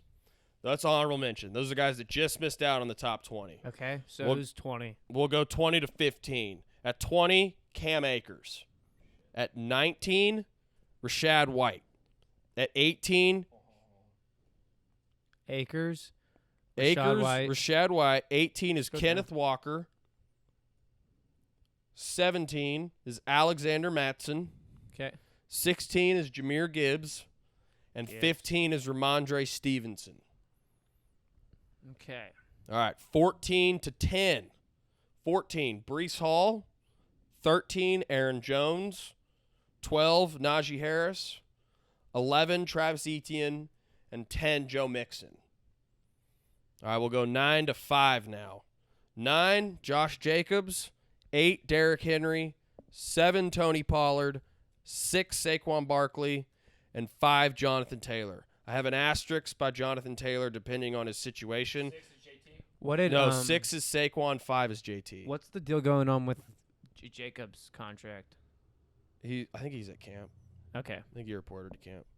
I think he's playing under the tag, I think. All right, JT could move as far up to 2 if he's healthy and playing, or could move as far down to 9 if he gets traded. So Gotcha. I have JT at 5 as a median spot because I don't know what's going on. And then 4 to 1, and this is for PPR. Nick Chubb at 4, Bijan Robinson at 3, Austin Eckler at 2, and Christian McCaffrey at 1. Yep. I like that top 4 a lot. What do we think? So I don't like Mixon. top 4, yeah, top 4. I would have the exact same. I would put Saquon above JT. JT is just such a question mark, so I can't really. But JT, like we've seen what JT can do, and like, Yeah. and I'm putting JT. My thing is just his contract. That's the only reason I haven't seen well, him. and the injury. But like, if he's I healthy, didn't know he's hurt. if he's healthy and playing with Anthony Richardson and Shane Steichen, I thought that running game's going to be insane. I thought you were Yeah, high so- on Ramondre. You have him at 15 though. I'm not going to lie. I kind of forgot about Ramondre when I was making this ranking, so I'm just going to argue him at 15 because I kind of forgot. Realistically, I'd probably have him near 12 or 13, but I can argue him at 15, so I don't really care. So, I would honestly, because I would put Bijan over Eckler. I think Bijan's gonna go nuts. I don't have a problem with that. Yeah. Eckler's due for regression at some but point. you gotta but give the him pass the respect. catching. He Yeah. was Okay. the And this best is for player and this in is fantasy PPR. last Yeah, year. So- I got to Yeah. give you respects, but okay. Yeah. And then what about I feel like Mixon should be a lot lower. Joe Mixon. The reason I have Mixon in there is Samaje Perine is gone, and the offense is going to be amazing. The workload is there, and scoring opportunities My are going only to be thing with there Joe that these Mixon- other players don't have. I Okay. get that. My only with Mixon is if you take away his 55-point game last year, It's not good. I think he was like outside of a top 20 running back. Yeah. And like last year too, like yes, Pirine was there, but the opportunities were still there for him. So the Bengals are so damn pass happy, and Mixon's not a big pass catching running back, No, he catches passes. but he's not known for that though. No, Like, but most he'll- running and backs they drafted are. some Chase Evans who can Well- catch passes. Well, he Well, was there also, last too, year. I just they drafted. I him don't this know year. how good Mixon is at this point. He's out of Illinois. Who was their Whatever. pass I can't catching back speak. last year? It was Pirine was their pass. Pirine. No, they had another running back last name Evans. Man, I don't know. I don't know. Okay, let me defend the Mixon spot compared to all the guys beneath him. Mixon, the volume is going to be there. He has Etienne. the volume's there. He has no one behind him, and it's going to be a great offense. So Etienne, great offense, but Tank Bigsy's there, whatever his name is. They just drafted him in the second round. They got him in the third, but I mean but they just the no, they took Bengals him in the second. But I think they took him in the third. I think it's third. I don't know. pretty sure it's I don't. But I just don't remember that guy but going the that high. Bengals they have that Chase Evans. Is that his name? That's what I was saying. Chase yeah. Evans is like the same kind went of like- like he went like a talk round as later. Tank Bigsby is. no, but Tank Yeah. Bigsby's like I think was he a rookie? Is he a rookie? He's a rookie. I that could've I swore promise, he was there because I last wanted the year. Cowboys to draft him. That's why I know who he is. Okay. Let's see. I Mixon's so established in that role. Not on LinkedIn now. Is his name Chase Evans? Yeah, look up Illinois. No. I don't. Are we sure his name's Chase? Go up to the Evans? top. They had a running back on their team last year Just with go the to their last roster. name Evans. I don't think he's a rookie. Yeah, I promise to God he is. Let's see. So his name Chase Brown. That's Chase. Who you think. Oh, okay. Brown. Who's the That's what I'm Evans thinking guy? of. Chase Brown was a 5th round pick. Yeah. Okay. So I don't think Tank Who's it? Bigsby was a second. he was 3rd. Did you look? Go look it up because I'm like Just look it up on 95% here. sure he was a second. Do Tank Bigsby right there. I'm pretty sure he was a 3rd. Might be Okay, wrong. third 3rd round round pick. Fuck. So 3rd to Top 5th. 100 though. Whatever. Okay. Whatever. Anyway, okay, let me keep going. Okay, so Mixon, no competition, great offense, workload. Najee, workload, no competition, not as good offense. Aaron Jones, we don't know about the offense, and A.J. Dillon's there. Brees Hall, we have injuries. And we don't know if they're going to sign So, another running back. when Ramondre, is Brees Hall not a coming good back? offense. I'm dropping Brees Hall significantly. Really? Solely based on just like the history that has shown us of running backs off an ACL. It's not good at all. Yeah. And that's my thing with Javonte Williams too. Like Javonte Williams, same thing. Yeah. Offense should be a lot better. Okay, No where real would you put competition. Brees Hall then? Would you put him behind Jameer Gibbs and like Alexander Mattson or Kenneth Walker? I would take I put him over, ahead of Kenneth I Walker. would take him over Madison for. I'm not high on Madison, really. I told you this earlier. Like with Madison, it's like we see guys like every year or two to where like they're backups for a while and they get submitted to the starting role, and they don't live up to the draft bill. Mattson has been awesome every time Dalvin Cook's the past out. 2 years, his like advanced rushing numbers have been like yards after contact, like rushing EPA has been pretty fucking bad. And the Vikings offense it will be good. Like the starting running back of the Vikings. See, that's what should be good. But I don't know. And I don't know who the Vikings backups are, but I just they don't have anyone. I see, but a lot of teams though someone will emerge. Sure, some running back that was drafted in the 6th round is probably a pretty good player because that's how running backs get drafted so late nowadays. That's what I'm saying about I don't want to overcomplicate Mattson though. He's been every time Dalvin Cook's been hurt, he's come in and been great. He's in a good offense, and he is in line to get 300 touches. And then so I don't want to overcomplicate the Mattson situation. So with he's in a great spot. With Kenneth Walker at 18, like I'm fine with that. But me personally, I'm not going to take Kenneth Walker just because the fact Kenneth Walker is not known as a pass-catching guy, and Geno didn't really pass to him a lot last year. See, I feel like y'all were going to have him higher. I felt like I'm low on Kenneth Walker. I'm low on him, too. I mean, I have him way lower than you have. No one thought they were going to take You don't have him in the top 20? No. No one thought that Seattle was going to take a running back in the top few. That's the thing. Zach Charbonnet. And he's like that a guy top can 5 catch running back passes a lot better than Kenneth Walker. Walker's also coming off a really bad injury last year. I don't think the Seahawks are trying to run the wheels off Kenneth Walker either. They're going to give him like 10 touches. And for PPR they're going to purposes, spread the ball Kenneth around. Walker's not going to be a guy who catches dump offs and whatnot. Zach Charbonnet hurt his shoulder, and it's not a minor injury. Like he's going to be out. So he's going to be starting. He's going to be healthy week 1. Yeah, but it's a bad injury. Well, it's not Kenneth's coming off a. No, it was a bad. Okay, injury. But would you have Kenneth Walker below like Rashid White, Cam Akers, James Conner? So I wouldn't. I would have him below Conner. I don't even have Conner in the top 20. It's tough. I would probably dump Conner. If you look at Conner, like I know with Conner, right? He's aging compared to other running backs. Kyler Murray's not going to be there, right? So James Conner, you're going to be lucky if he plays 12, 13, 14 games. But James Conner last year, the last half of the year, was a top damn near 5 running back. I'd probably put Rashad White above him too. He was in damn near top 5. Let me pull up. I thought you were going to say like top 12. Let me pull up James. My thing with James Conner, the workload's going to be there. Yeah. So he's going to get the touches. Like Madison. But the offense is going to be so atrocious that there's going to be games where he gets 22 carries for 49 yards. James Conner, though, for a big running back, he catches a lot of damn passes. He does. So second half of last year, once Colt McCoy came in, so I'm just going to start like the last like 8 weeks. So it doesn't give me a fantasy point, but 21 carries, 69 yards, 2 touchdowns, 3 catches, 17 yards. No, that's not. Just pull it up on ESPN Fantasy. Can you do that? All right here. To me, James Conner seems like a Matt Asiata. He seems like Matt Asiata reincarnated. James Conner's a lot better than Matt Asiata. I'm just talking about Matt Asiata was the ultimate just plotter. Like I'm going to average 2.8 yards per carry. Yeah, but dude, that's what James Conner's going to average this year. James Conner is a good receiving back for his. Yeah, but they don't have. Colt McCoy is also like 38. He's going to dump the ball off a lot. Yeah, I think with James Conner, I think the biggest argument is his health. Like if James Conner's healthy, he's going to get 20+ touches a game. He's going to get all of the red zone touches. And they're not going to be in the red zone though. They're going to be terrible. He's going to get, but they're going to have to put up points somehow. So that offense is going to be so bad that I don't even want to touch it. Thing, right? Go to game log. It's same thing. Or go to stats. What the hell? It's the same thing. But I mean, like James, if there's anyone on the Cardinals' offense that's going to score touchdowns, it's going to be James Conner. With Colt McCoy in there, he's going to be dumping the ball off a lot because their O-line sucks. They don't have really much at all on the outside. Okay, so where would you put Conner? Would you put him in the top 20? Yeah, I would have him in the top 20. I'd put him like 19. I would have Conner. I have him at 21. I would have him like maybe like nothing crazy. 18. Yeah. Okay. Yeah, it's nothing. I wouldn't have him like top 10 by any means. Yeah, okay. Like that. But I would have him a little bit higher.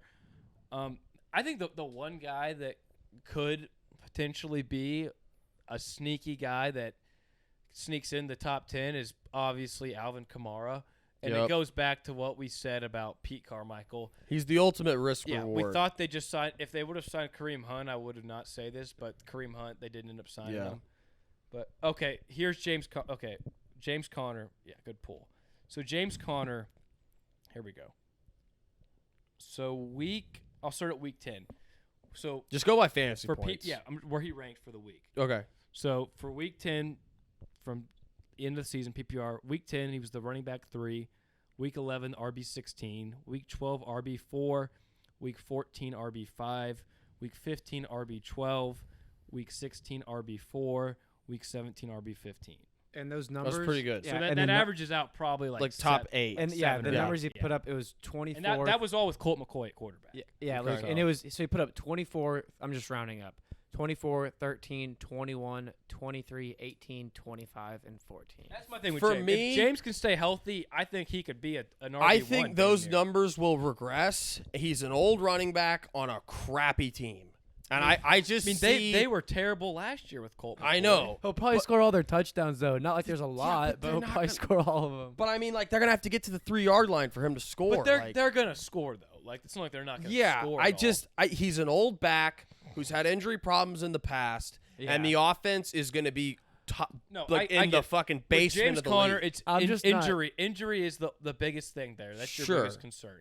But then again, when I'm worried about the offense when I too. look- But the offense is gonna suck. But just strictly based on the volume he's gonna get, and I mean, can you even name Okay, a running but- back behind James Conner? They signed Marlon Mack. Marlon Mack just he tore just his. tore his Achilles. so, like- Eno Benjamin. They lost Eno Benjamin. What? He's gone? I'm pretty sure he's gone. Okay, but what's Hold on. Yeah, see, their backup running back is Keontae Ingram. see for me, And Corey Clement. James Conner's in the same boat as Rashid White, Cam Akers, and Damian Pierce. Yeah. All of those guys though are going to be in better offenses, and they're younger, and they don't have the injury don't- concerns. I mean, how Yeah. much better will the Bucks offense be? They got Probably not much, but they got Rashid White's Evans and he's going into Godwin. his second He's year young. though. He's a young back who was good last year. I They got a think decent Connor line, I and think. Rashid Yeah. White and Cam Akers are all. They're all right preference. there. They're all they're 1A, Yeah. 1B, 1C. Pick your poison with And who for you like. Cam more. Akers, he's in the same position as Connor. He's going to get the whole workload. He just has Stafford and McVay. Yeah, and So a I terrible would. offensive line. That's why I prefer Akers. I'd almost rather have My Damian thing Pierce with over Akers Connor is too. Akers doesn't really receive at all. Like I Yeah, a know, little bit. nah, he's a pure rusher He primarily. catches some passes. James Conner, like he's not a top receiving back, but as far as like he big, can catch passes. but as far as big backs go, that are also Yeah. goal line guys, he's like near the top tier. And these big goal Yeah. line backs that catch passes, like they love to dump it off with them. I know Cliff Kingsbury's not there anymore, but well, I don't know I if would they. imagine I don't know if he's a Colt- good pass catching back. I think it might be more like the Leonard Fournette it doesn't. on the Bucks. But that worked. They just dumped. But Sure, we're talking that worked for him. it didn't work last year though for Leonard Fournette. Well, Leonard, but most of Fournette's points came from catches. So, he didn't have many points. but I'm saying, but like for his point production, Yeah, it worked. yeah. I know he wasn't what he was, but yeah, I mean beyond that, I don't really have many problems with it. Yeah, me neither. Okay, real quick. What do you think about Aaron Jones this year? I like him. I don't know, man. I like him. I like him a lot. I have him higher than you do. Over you, I'm at 13. I thought that was kind of high for him. I have him right when I made mine. I have him right at 13 exactly too. So. I like Jones because with Jordan Love, they don't have a great receiving unit. They're gonna lean on him. They're gonna lean on the yeah. running game in total Yeah. heavily, but he's their best player. Yeah. And the best friend of a young quarterback's always the star back. Yeah. And so I just feel like the entire offensive game plan is gonna how can we get Aaron Jones the ball? I in like space? Jones is a safe pick. Yeah. If you can get Jones as your RB2, I think you could do much worse. So Oh yeah. I mean, I think Aaron Jones will end up. I think he probably ends up as a top 10 back. I don't know what his upside. I don't think his upside's nearly as good as years prior, obviously, because Rodgers isn't there.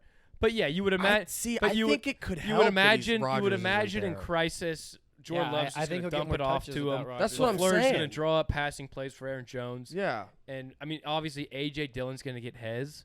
But yeah, this offense should be It's going to be focused centered around Aaron Jones. around Jones and AJ Dillon, with Yeah. Jones being the first one in line. Yeah, but So, I just Jones's receiving he's a presence great receiving too. back. I'm liking Aaron Jones this year. Me too. Because of Jordan Love, because with the young quarterback, they're going to have to lean on him in every aspect, rushing and Yeah. receiving. So All right, yeah, let's keep it going. I kind of got to piss one more time. I need to grab a beer. And we're back. Luke, you got an NFC playoff prediction for us? Let's hear it, bucko. All right, and so just to double check, there's 7 playoff teams, right? That is right. All right. So I'll start off at number 1. And that's going to be it's going to be the Eagles. Yeah, not much to say. I don't like them any more than anyone else here. But they're damn good at football. And they're better than everyone else in the conference, so they're going to be the first one in. Hopefully the first one out. Secondly, we have the 49ers. Also, I will say about the Eagles, I mean, it looked like they were going to lose a lot going into the offseason, and they somehow, retained most of it. And what they did lose, they replaced through the draft with younger, cheaper, and maybe even better talent. So, so that was great for us Cowboy fans. Right now, Hargrave's better. I don't know. Jalen Carter. Yeah, Jalen Carter already might be better than Javon Hargrave. Yeah, take away that man's car keys. He's a monster on the football field. If I was Javon Hargrave's damn good. Okay, and then I've already talked enough about the Eagles. Next, I got the two seed's going to be the 49ers. Simply, I mean, they're second or third best team in the conference. Of the other division winners, they're going to have the best record. The rest of their division isn't that good. They got the Seahawks, but I mean, they're going to sweep the Cardinals and the Rams. So yeah, they'll definitely get the second seed. Too. Yeah, they might even sweep they'll at least split with the Seahawks. So, I mean, that's 5-1 right there. And then I got number 3. I got the Lions. I think they're gonna win their division. I think they'll win 10, 11 games. Nothing crazy, but enough to beat the 4 team, the last division winner, which I just have the Panthers. Honestly, I didn't look too hardcore into this division. I was thinking the Falcons at first, just because I like their offense. What's going on there with Panthers? Bijan. Yeah, but I ended up picking the Panthers to win the division, just because their defense is solid. They didn't lose anything there. I think they actually added to it, and then of course they lost DJ Moore, but in that you gain Bryce Young and you get a little D-line, little Miles Sanders. I think they could have a fun team and definitely come on top of a shitty division. And so then 3 wild card teams. The 5th seed, number 1 wild card, I have the Cowboys. Yeehaw. And so, Cowboys are going to have a good season. They're just going to finish in second in their own division because the Eagles are that damn good. And so that's all I need to say about them. Number 6, I have the Seahawks. I think the Seahawks are going to have a pretty solid season. I love what they did in the offseason. It all comes down to Geno, and I think, they upgraded their secondary a ton. They got Bobby back, so they should be able to defend the pass, but it's all about if they can defend the run and put pressure on the quarterback on the other side and Geno. And I think, at least on the offensive side, they'll be able to do that. Got some confidence there, so I have them as the 6th seed. This conference, honestly, is just bad. It's just really weak, pretty man. pathetic. It's bad. There's the Broncos would probably win 12 games. There is 3 teams. Yeah, there's 3 teams that I even consider as contenders. And so then my last spot, I put the Saints. I just think they'll be a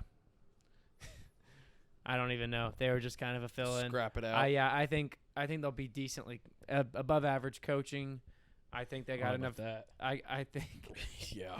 What'd you say? I don't know about that. Yeah, I don't. I was thinking just because they used to have Peyton, but I don't even like their coach. I just like that they have a ton of veterans on their team, and some young guys that are pretty good. Like they just got a good all around roster. They're young either. Lattimore, is he young at all? They got Chris. They got Olave. That's really who I was thinking of. Olave's their only good young guy, but yeah. Well, hey, solid roster all in all. Dude, young. 28, 27, 28. He came in Mahomes' class. He drafted 23. 4 or 5 years later. You get drafted at like 21. No, most guys that are juniors are 21. But a lot of them do like either senior or redshirt freshman, then senior. I bet he's like 26. Marshawn Lattimore? Yeah, I bet he's like 25, 26. Oh, he's older than 25. I'll bet. Look it up. I bet he's 26. I bet he's 26. I bet he's 27 All right. or older. So it's Niners versus Saints. Wait, hold on. What you gotta go to your next one. 27. It's 27. Yeah, so I said Saints as my last. There's only 7 teams. And it'll be what's your second round matchups? Okay, so that would be who's winning it. So who's taking home the NFC we got crown? Saints versus the Niners. Okay, Niners are wiping out the Saints pretty swiftly. And then so we'd have what? Lions Seahawks. Lions Seahawks. Oh, I like that game a lot. That's a fun game. That'd be a fun game. That would be a fun game. That's a coin flip. I know. I think I'm gonna go Lions. I'd go Lions in that game. Ooh. All right, and then so we'd have Boys Panthers. Cowboys Panthers. Give me Cowboys. I hope if we lose to the Panthers. Yeah, if we lost, if we get Panthers on, I'd be beyond happy. Yeah. except if All right, and then so that would make it put my head through a wall. what? Eagles, Boys. Eagles, Cowboys. Come on, do it. Do it. I'm going home. I'm going Cowboys. Yeah, to baby. the conference Cowboys are championship. going to the first NFC conference in what 25 years? Yeah. Why He said it. It's happening. Why stop there? Why stop at the conference championship? Let's just go all the way, baby. Thank you, Brandon Cooks and Stephon Gilmore. That's right. Thank you, Mike McCarthy. Yeah, Oh, seriously. yeah. And then then that would leave the Niners and Lions. I got Niners. Rematch. Boys. Third year in a row. Third year in a row, Cowboys. Come Niners. on, baby. Hey, fool me once, shame on you. Fool me twice, Full man can't get fooled again. fool me 3 times. F the peace sign. Cowboys winning. Yeah, Going to the Super baby. Woo! Just because From the wild card spot. if we lose to the 49ers again in the playoffs, I think I will have On to the road? block all of my friends that are 49ers fans and any social media related to the Niners. So the And I don't want Cowboys. to have to do that. So the that's why Cowboys I'm- are winning 3 road playoff games to get to the Super Bowl this year. I can see it. It's in the stars, baby. Okay, so my first thing with your I don't think the Panthers will win the division. I don't know. I understand why you might think that, but I want to hear why you think the Panthers are going to win the division over the Saints. I mean, I made this in about 30 seconds, but I just they have a really good defense. I mean, it showed last year. It's good. It's not great. Okay, and I think Bryce Young's gonna have a good rookie year. He could win Rookie of the Year. I don't have him winning Rookie of the Year, but he very well could. He's a great player. Only Frank thing Reich. that could hold him back is his size, and it's not like that held Kyler back his rookie year. So I don't really see that happening. I get it that the division's really bad, but when's the last time a rookie quarterback won a division championship?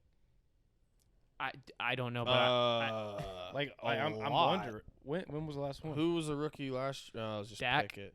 Dak won it. 2016. Goff. No, Goff was terrible with Eric Yeah, he was Fisher. bad. Mahomes didn't play as a rookie. Burrow was injured. Herbert did not.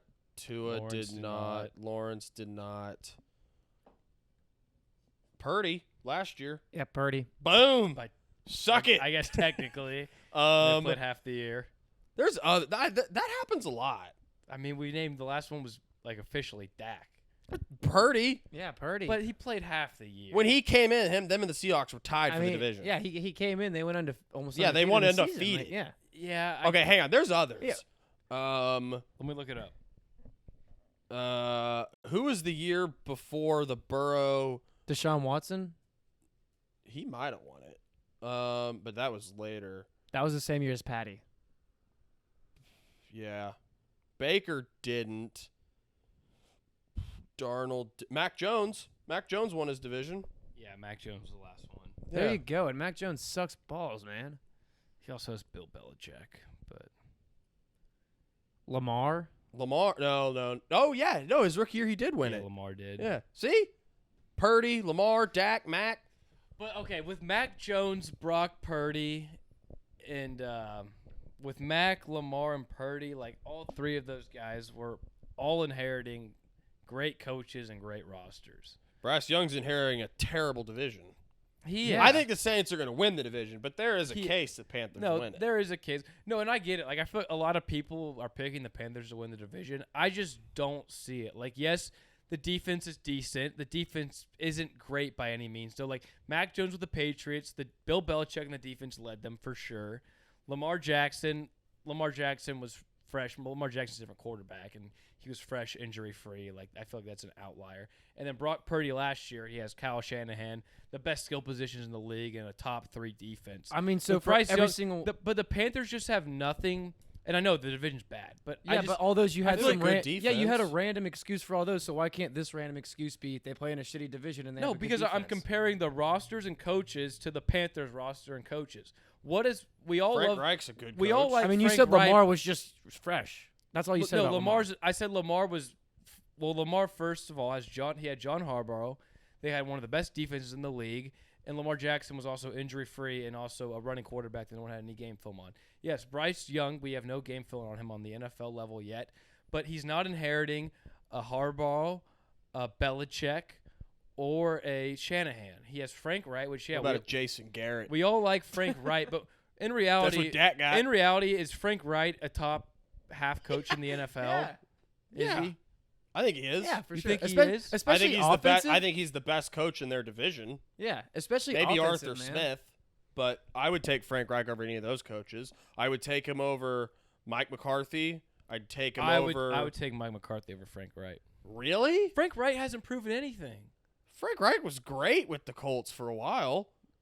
Did Dude, they- he was did they screwed make- at did they make- quarterback they, every They never year. made the playoffs. Yeah, they did. They made it with Andrew Luck and Phillip Rivers. Frank Yeah. Wright didn't coach there with Andrew Yeah, Luck. his last year he had Andrew Luck, and he made No, it he with was the Phillip OC. Rivers. He was the OC, wasn't No, he? he wasn't. He was the OC of the Eagles when they won the Super Bowl. Yep.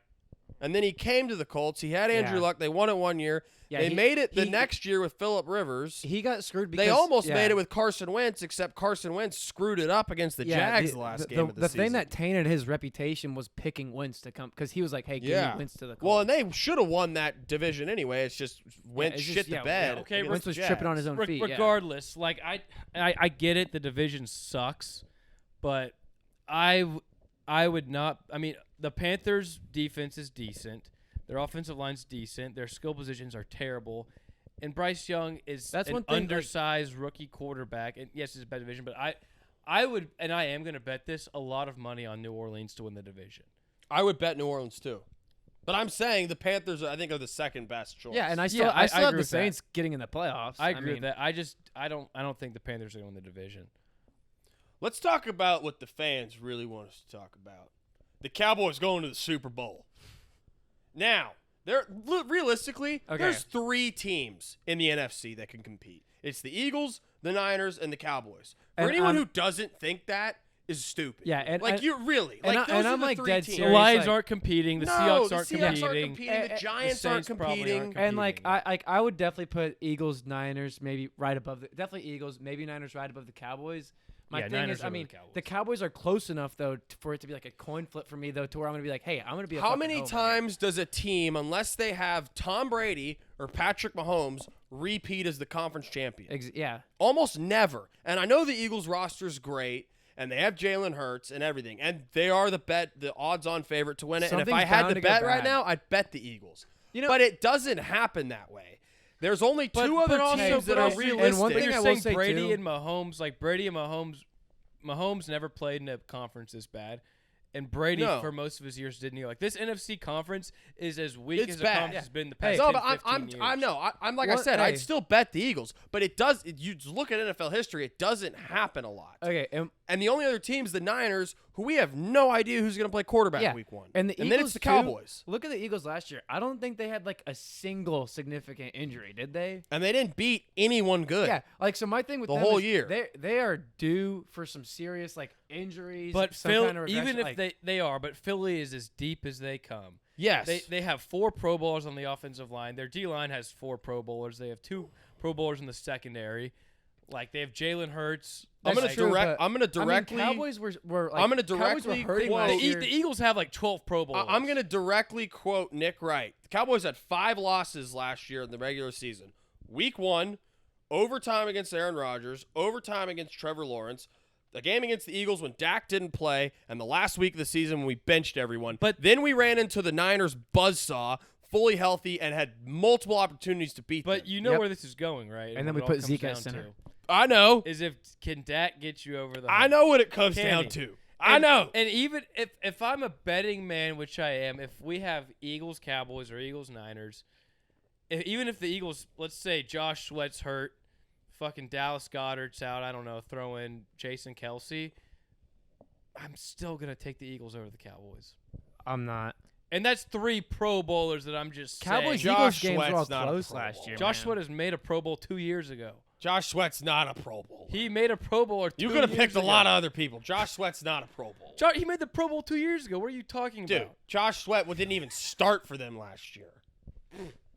He was good last year. Like he had like Who was there? It was Brandon Graham and Hassan Reddick as their edges. Brandon Graham he's not their edge rusher. He's an outside linebacker. Josh Sweat was the Brandon Graham's a no, DN. He plays edge, but Josh Sweat's their other on so- depth chart so Ben, DN. He's their third best edge rusher. so Josh Sweat. Josh Sweat rushes the edge. Yeah, Brandon Graham. Brandon Graham rushes the edge. I think and Hassan Reddick's on the other side. And that's what I'm going back to their depth. Josh Sweat made the Pro Bowl in 2021. Okay. Josh Sweat had 11 sacks last year too. He's a good player. He's a very good player. And and that's what I'm saying. Like even he's a good player. If they were to lose a Josh Sweat, they still have Fletcher Cox, Brandon Graham, Hassan Reddick, Jalen Carter, Jordan Davis, Nolan Smith. Yep. Like they're stacked. Their D line. I understand they're stacked. And that's what I'm saying for the But depth that's not the concerns. same Like, player. even Fletcher if Cox, I mean, he's got, 15 years on Jordan Davis? Fletcher Cox. Like, it's a different player. Fletcher Cox, he's not what he was, but he's still a good player. Fletcher Don't Cox get is that wrong. arguably the most important person on the I was defense. literally saying He's as still a Fletcher very good Cox is player. way better than Jordan But Davis. That's my what I thing meant. goes back to, like, if the Cowboys, like, if we're going to talk injuries, if the Cowboys lose, I'm not going to say Micah because obviously that'd be a death sentence. But if we lose D-Law, like, and then the Eagles lose Sweat, like, obviously the Cowboys are going to hurt much more than the Eagles would. But the thing is, the last Cowboys don't really year, have the Cowboys don't have depth specifically in the D-line the Eagles do. All The Eagles I'm D-line saying- depth is so retarded. All And I'm yeah. saying is that, one, any Cowboy-Eagles game is going to be close. Regardless. It's going to be close. Yes. Down to the wire. And it's going to come down to Dak. It's going to come down to Dak. And Like I can Mike said, McCarthy dial I it up? would bet on the Eagles. I still think if I had to bet, I'd bet the Eagles. But the Cowboys are in a great position this year. Oh, yeah, no. We're in a great no, spot. they are, Homer, they are. man. Because the NFC... What's the point in watching No. sports if you're not a homer? You I know agree what I mean? with that. Like, Like, the Cowboys are in a great spot. Like, the NFC is as weak as it's going to be. The Cowboys got two What the borderline hell's gotten into you, The huh? Cowboys have gotten two borderline Pro Bowl players in Cooks and Gilmore. we need to get you some Toms. The Cowboys, like, they're set up. Like, it's there for them. Yeah. But I don't think it's – I want it to happen. You know I want it to happen so bad. I would take a bullet to the fucking thigh for the Cowboys to make a Super Bowl. Honestly. I would get shot to see the Cowboys get the Super Bowl. Yep. But I don't think it's going to happen. How high? We have a great chance this year. We have a good chance, yeah. As good as a chance as we're going to have. Yeah. We've said it the past 2 years, too, though, and look what happened. We said it last year. Yeah. We didn't say it the first year. And I think that Mike McCarthy... You and I were in last year. I think Mike McCarthy is going to hurt. I think the offense... Yeah, I think Kellen Moore, like, is a better play caller than Mike McCarthy. no, that's the concern is Mike McCarthy going to be an adequate play caller? That's one thing, too. But we're so like, loaded. I mean, yes, the Eagles probably have the best overall roster in the league. Wait, hold on. We have a top Hold on. 5 roster. Let me ask you this. Let's just break down Cowboys versus Eagles, right? We'll go by quarterback. Which quarterback are you taking? Hurts. Which running back group are you taking? The Cowboys. O-line, Eagles. D-line, Eagles. receivers, Eagles. linebackers, Cowboys. secondary. Cowboys. I think it's a draw in the secondary. I'll take Cowboys. We have I'll take better Cowboys. safeties.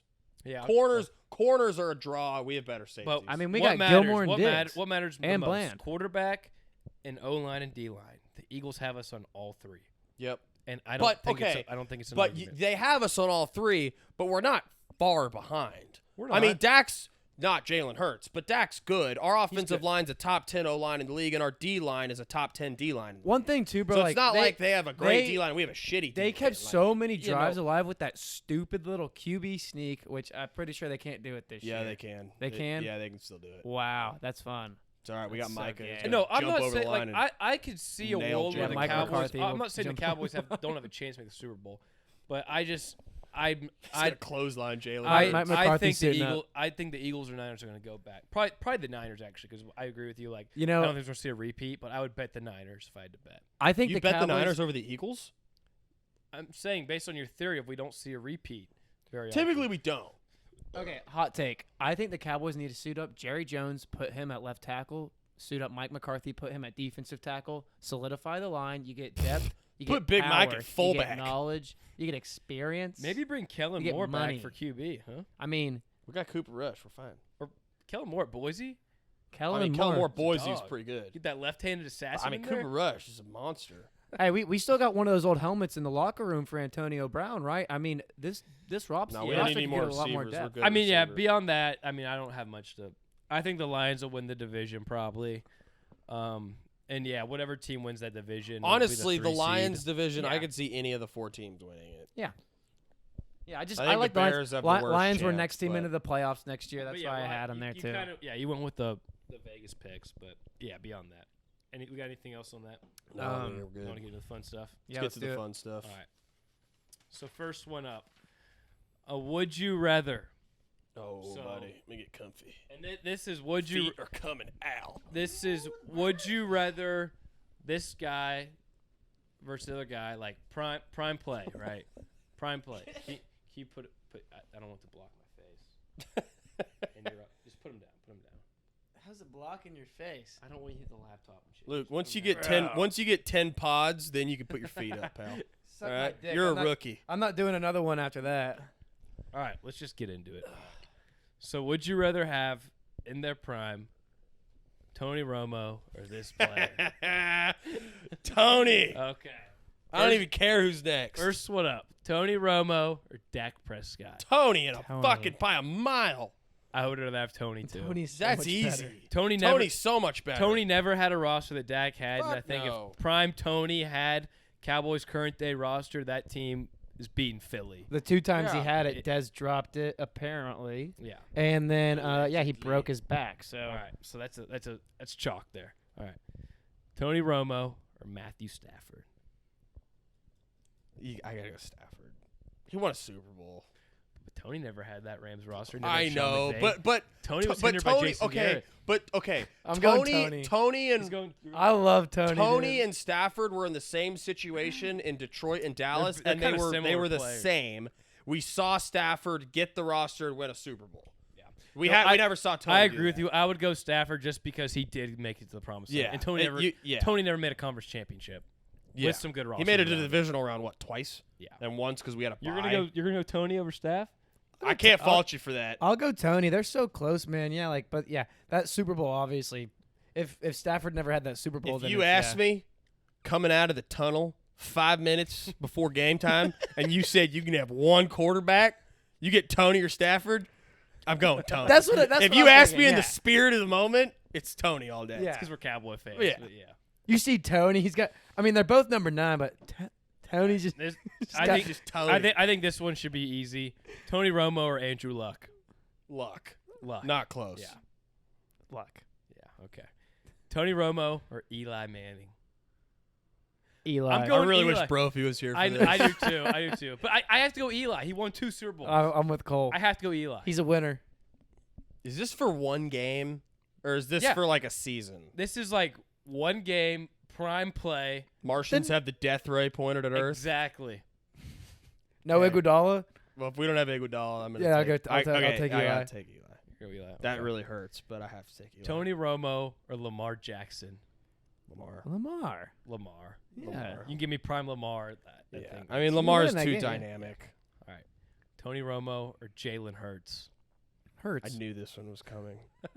I'm going Tony. You're going Hurts? I've only seen Hurts do it 1 year with an amazing roster. I'm going Tony Romo too. Dang! If you give me Tony Romo with the best that offensive Eagles line, team, that man's best winning the D-line, Super Bowl easy. AJ Brown, Devontae Smith on the outside, give Man. me Tony Romo. Fuck Jalen Hurts. I wish I said Tony. You can still switch. You got time. It's all right. It's all right. I'm taking Tony. The only thing is we've only seen Jalen Hurts do it for 1 season. I know. 5 hey, years that's from now, the totally fair. Romo answer could look very wrong. I'm- but It could, or it could look very right. yeah. I'm It just could. I'm just fresh off. Hurts just played amazing in the Super Bowl. That was what I was thinking. To be fair, the right answer's Hurts, but but fuck it. but fuck You it. go with your gut sometimes. Yeah, I don't care. All right. Tony Romo or Phillip Rivers. Tony. Romo. In a Yeah, heartbeat. that's. In a heartbeat? What'd Phillip ever do? I mean, He won the Phillip division. kind of had like a same kind of record and Yeah, but he had better players. trajectory as Romo. Philip had like Romo had 10 some good more kids. rosters. Nah. Neither of them ever made a conference championship. Both of them put up huge stats, huge plays. Rivers made a conference championship. They lost to the Patriots one Oh, year. he made He one. made one. That I'm gonna go Phillip Rivers. I think they're the same, and so I'm taking Tony just because I'm biased. I think Phillip Rivers was a better quarterback than Tony Romo. I don't think so. I'll take Tony. Off the field, Tony has a great golf game, but well, off the um, field, you know what Phillips Rivers, Rivers is slanging that. Thing. Yeah. Alright. He's laying wood. I'll go Romo though. You know, Okay. Hey, he dated all the celebrities. He dated Britney Spears. Yeah, He's a stud. I believe All right. it. Now we'll get into a start, sit, cut. Okay. Wait, are we Yeah. not doing another Would You Rather? No, we'll get back to the second Okay. Oh, one. we're switching it up. Oh yeah, we're going one. We're going 1, 2, 3, 4. Yeah. Ooh. All right. All right. So this is start, sit, cut. This is and for all fantasy? no, just football. Okay. So start, sit, cut for these three guys, all in their prime. Best peak version of themselves. Yep. J. Jeff, Julio Jones, Antonio Brown. Damn. Antonio Brown's got to be one. That's what I was. You thinking. got to start Antonio Brown. Dude, Antonio Brown was. He was I mean, so good. Like Antonio Brown. Antonio Brown was the best receiver of the 2010s. There's no question. Julio was right there. Not stat wise. No, yeah, there was like Julio's there was like peak? 3 seasons in a row where Antonio Brown. That's was, like saying you'd right. rather have Calvin Johnson over Jerry Rice. Like I could understand it, but I would go Just Antonio 2 different Brown. players, both so dominant. I'd but- honestly take J. Jeff. I'd cut Julio. I would. What I would do? Oh God, I think I might be I would- completely opposite of you. Really? I said okay. I would go Brown, then Julio, then cut J. Jeff. And it's nothing against J. Jeff. I grew up watching the other two guys, and so those those catches and shit. I'm just like holy. Like I'm gonna. Oh God. I'm cutting Justin Jefferson. I just haven't seen enough yet from these other two guys. I give them the respect. The other two guys are already Hall of Famers. I mean, yeah, and J. Jeff probably will be a Hall of Famer. Yeah. But oh God, fuck it. I'm gonna start Julio Jones, sit AB, and cut Justin Jefferson. All right. Official. Starting AB, benching J. Jeff, cutting Julio. it's funny because we all did 3 things, and I'm like, Yeah, we all did I'm completely fine different with things. any of them. Yeah. I mean, they're all. You can't go wrong. At one point, they were all No. the best receiver in the league. It's hard to go honestly wrong. preference. Like, do you like the giant physical, like specimen receiver, or do you like the just mechanic, Yeah. like That's- machine route runner? Like, Yeah. Yeah, and I taking just AB. don't think you can. I don't think you can. Plus, he's go such a against good locker AB. room like, presence. AB, yeah, he's great for team chemistry. I mean, like AB's just like track record is No, just I have no unparalleled. problem taking AB at. For me, I think you got to go Julio and AB at 1 and 2. Yeah, that's what I. Just yeah. because of their track record. And I know J. Jeff is the best receiver in the league right now, and he has had worse quarterback play than either of them two ever had actually with Kirk. But I just give these Kirk's older been fine. but Big Ben, Matt Ryan, like primes, like they're better than Kirk. Yeah. You can make a case about Matt Ryan, but I agree. Matt Ryan won MVP. Kirk's never going to win MVP. Yeah, I agree. Yeah, MVP. He had Super Kyle Bowl, Shanahan. Yeah. Well, Kirk had Kyle Shanahan in the Redskins. Yeah. so Yeah. Didn't do very Everyone well. had Kyle Shanahan at some point. Yeah, pretty much. All right. Next one. Another would you rather. So would you rather have Joe Burrow in his prime, so I guess like Joe Burrow now, or this player? Joe Burrow or Andrew Luck? Joe Burrow. Burrow. I love Burrow.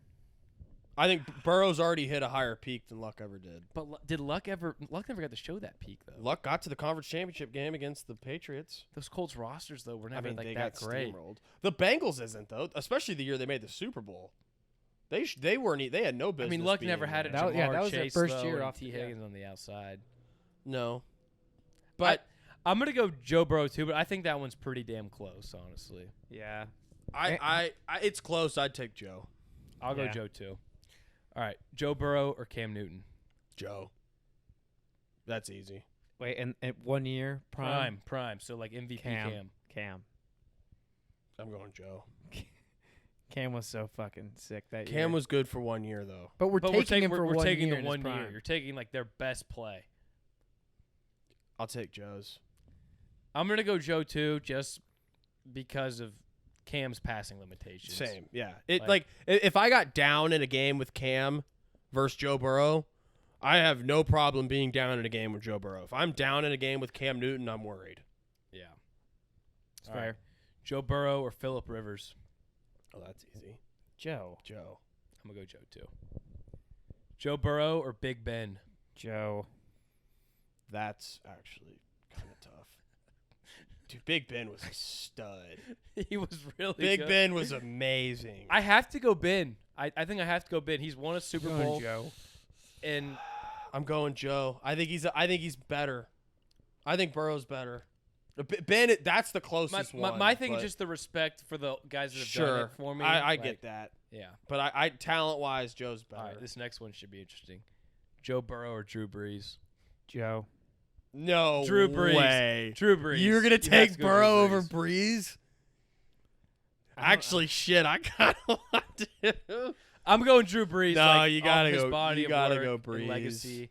Like, does he pick Joe? I mean, Breeze just never. Besides that one Super Bowl, he never went very far in the playoffs. That's my thing. Well, they had like the worst defense in the league. He like, made a half few his career. conference Did championships. they? I too. don't know. Yeah.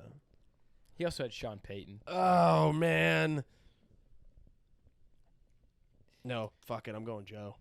Oh, good. Thanks. I would take Joe. I'm gonna go Drew Brees. To me, Joe Burrow is like, he's not Tom Brady, but he reminds me of Brady. Yeah. Or and Manning. I get it. I totally like get it. I put Burrow Im- in that like that like just VIP of VIP Yeah, like class. that like dog, Burrow is also, like that insane. haven't dog, seen and like his- just a winner. Yeah. He's a flat out winner. And also, I don't think we've seen his best season yet. No, we haven't. definitely not. Burrow's gonna win at least 2 MVPs. All right, Joe Burrow or Eli Manning. Burrow. Joe. I'm going Joe too. I know Eli got the 2 Super Bowls, but like when it's all said and done with Joe, like in what he's he's at his peak, like you got to take Joe over Eli. Yeah. All right, last one of these 4 juicers. Start, sit, cut. Again, all these guys in their prime. Saquon Barkley, Chris Johnson, and Le'Veon Bell. All right, I know where I'm going. I'm going 1 Chris Johnson easily. I had a Chris Johnson jersey growing up, so I don't know where I'm going with this one. I made Dude, it. I'm going Lev Bell #1. I fucking love You it. can make the argument You're Saquon so should be good. one. You can. You can but, make the argument any dude, of them Le'Veon Bell, like, his running style was so unique and so powerful and, And patient he was at so the good same as a time. receiver. I go Lev Bell 1, Saquon 2. I'm cutting really. Chris Johnson. What are you doing? CJ 2K. What are you doing? cutting I'm going CJ 2K. Johnson 1. I gotta go Le'Veon Bell 2. Cut Saquon. Oh God.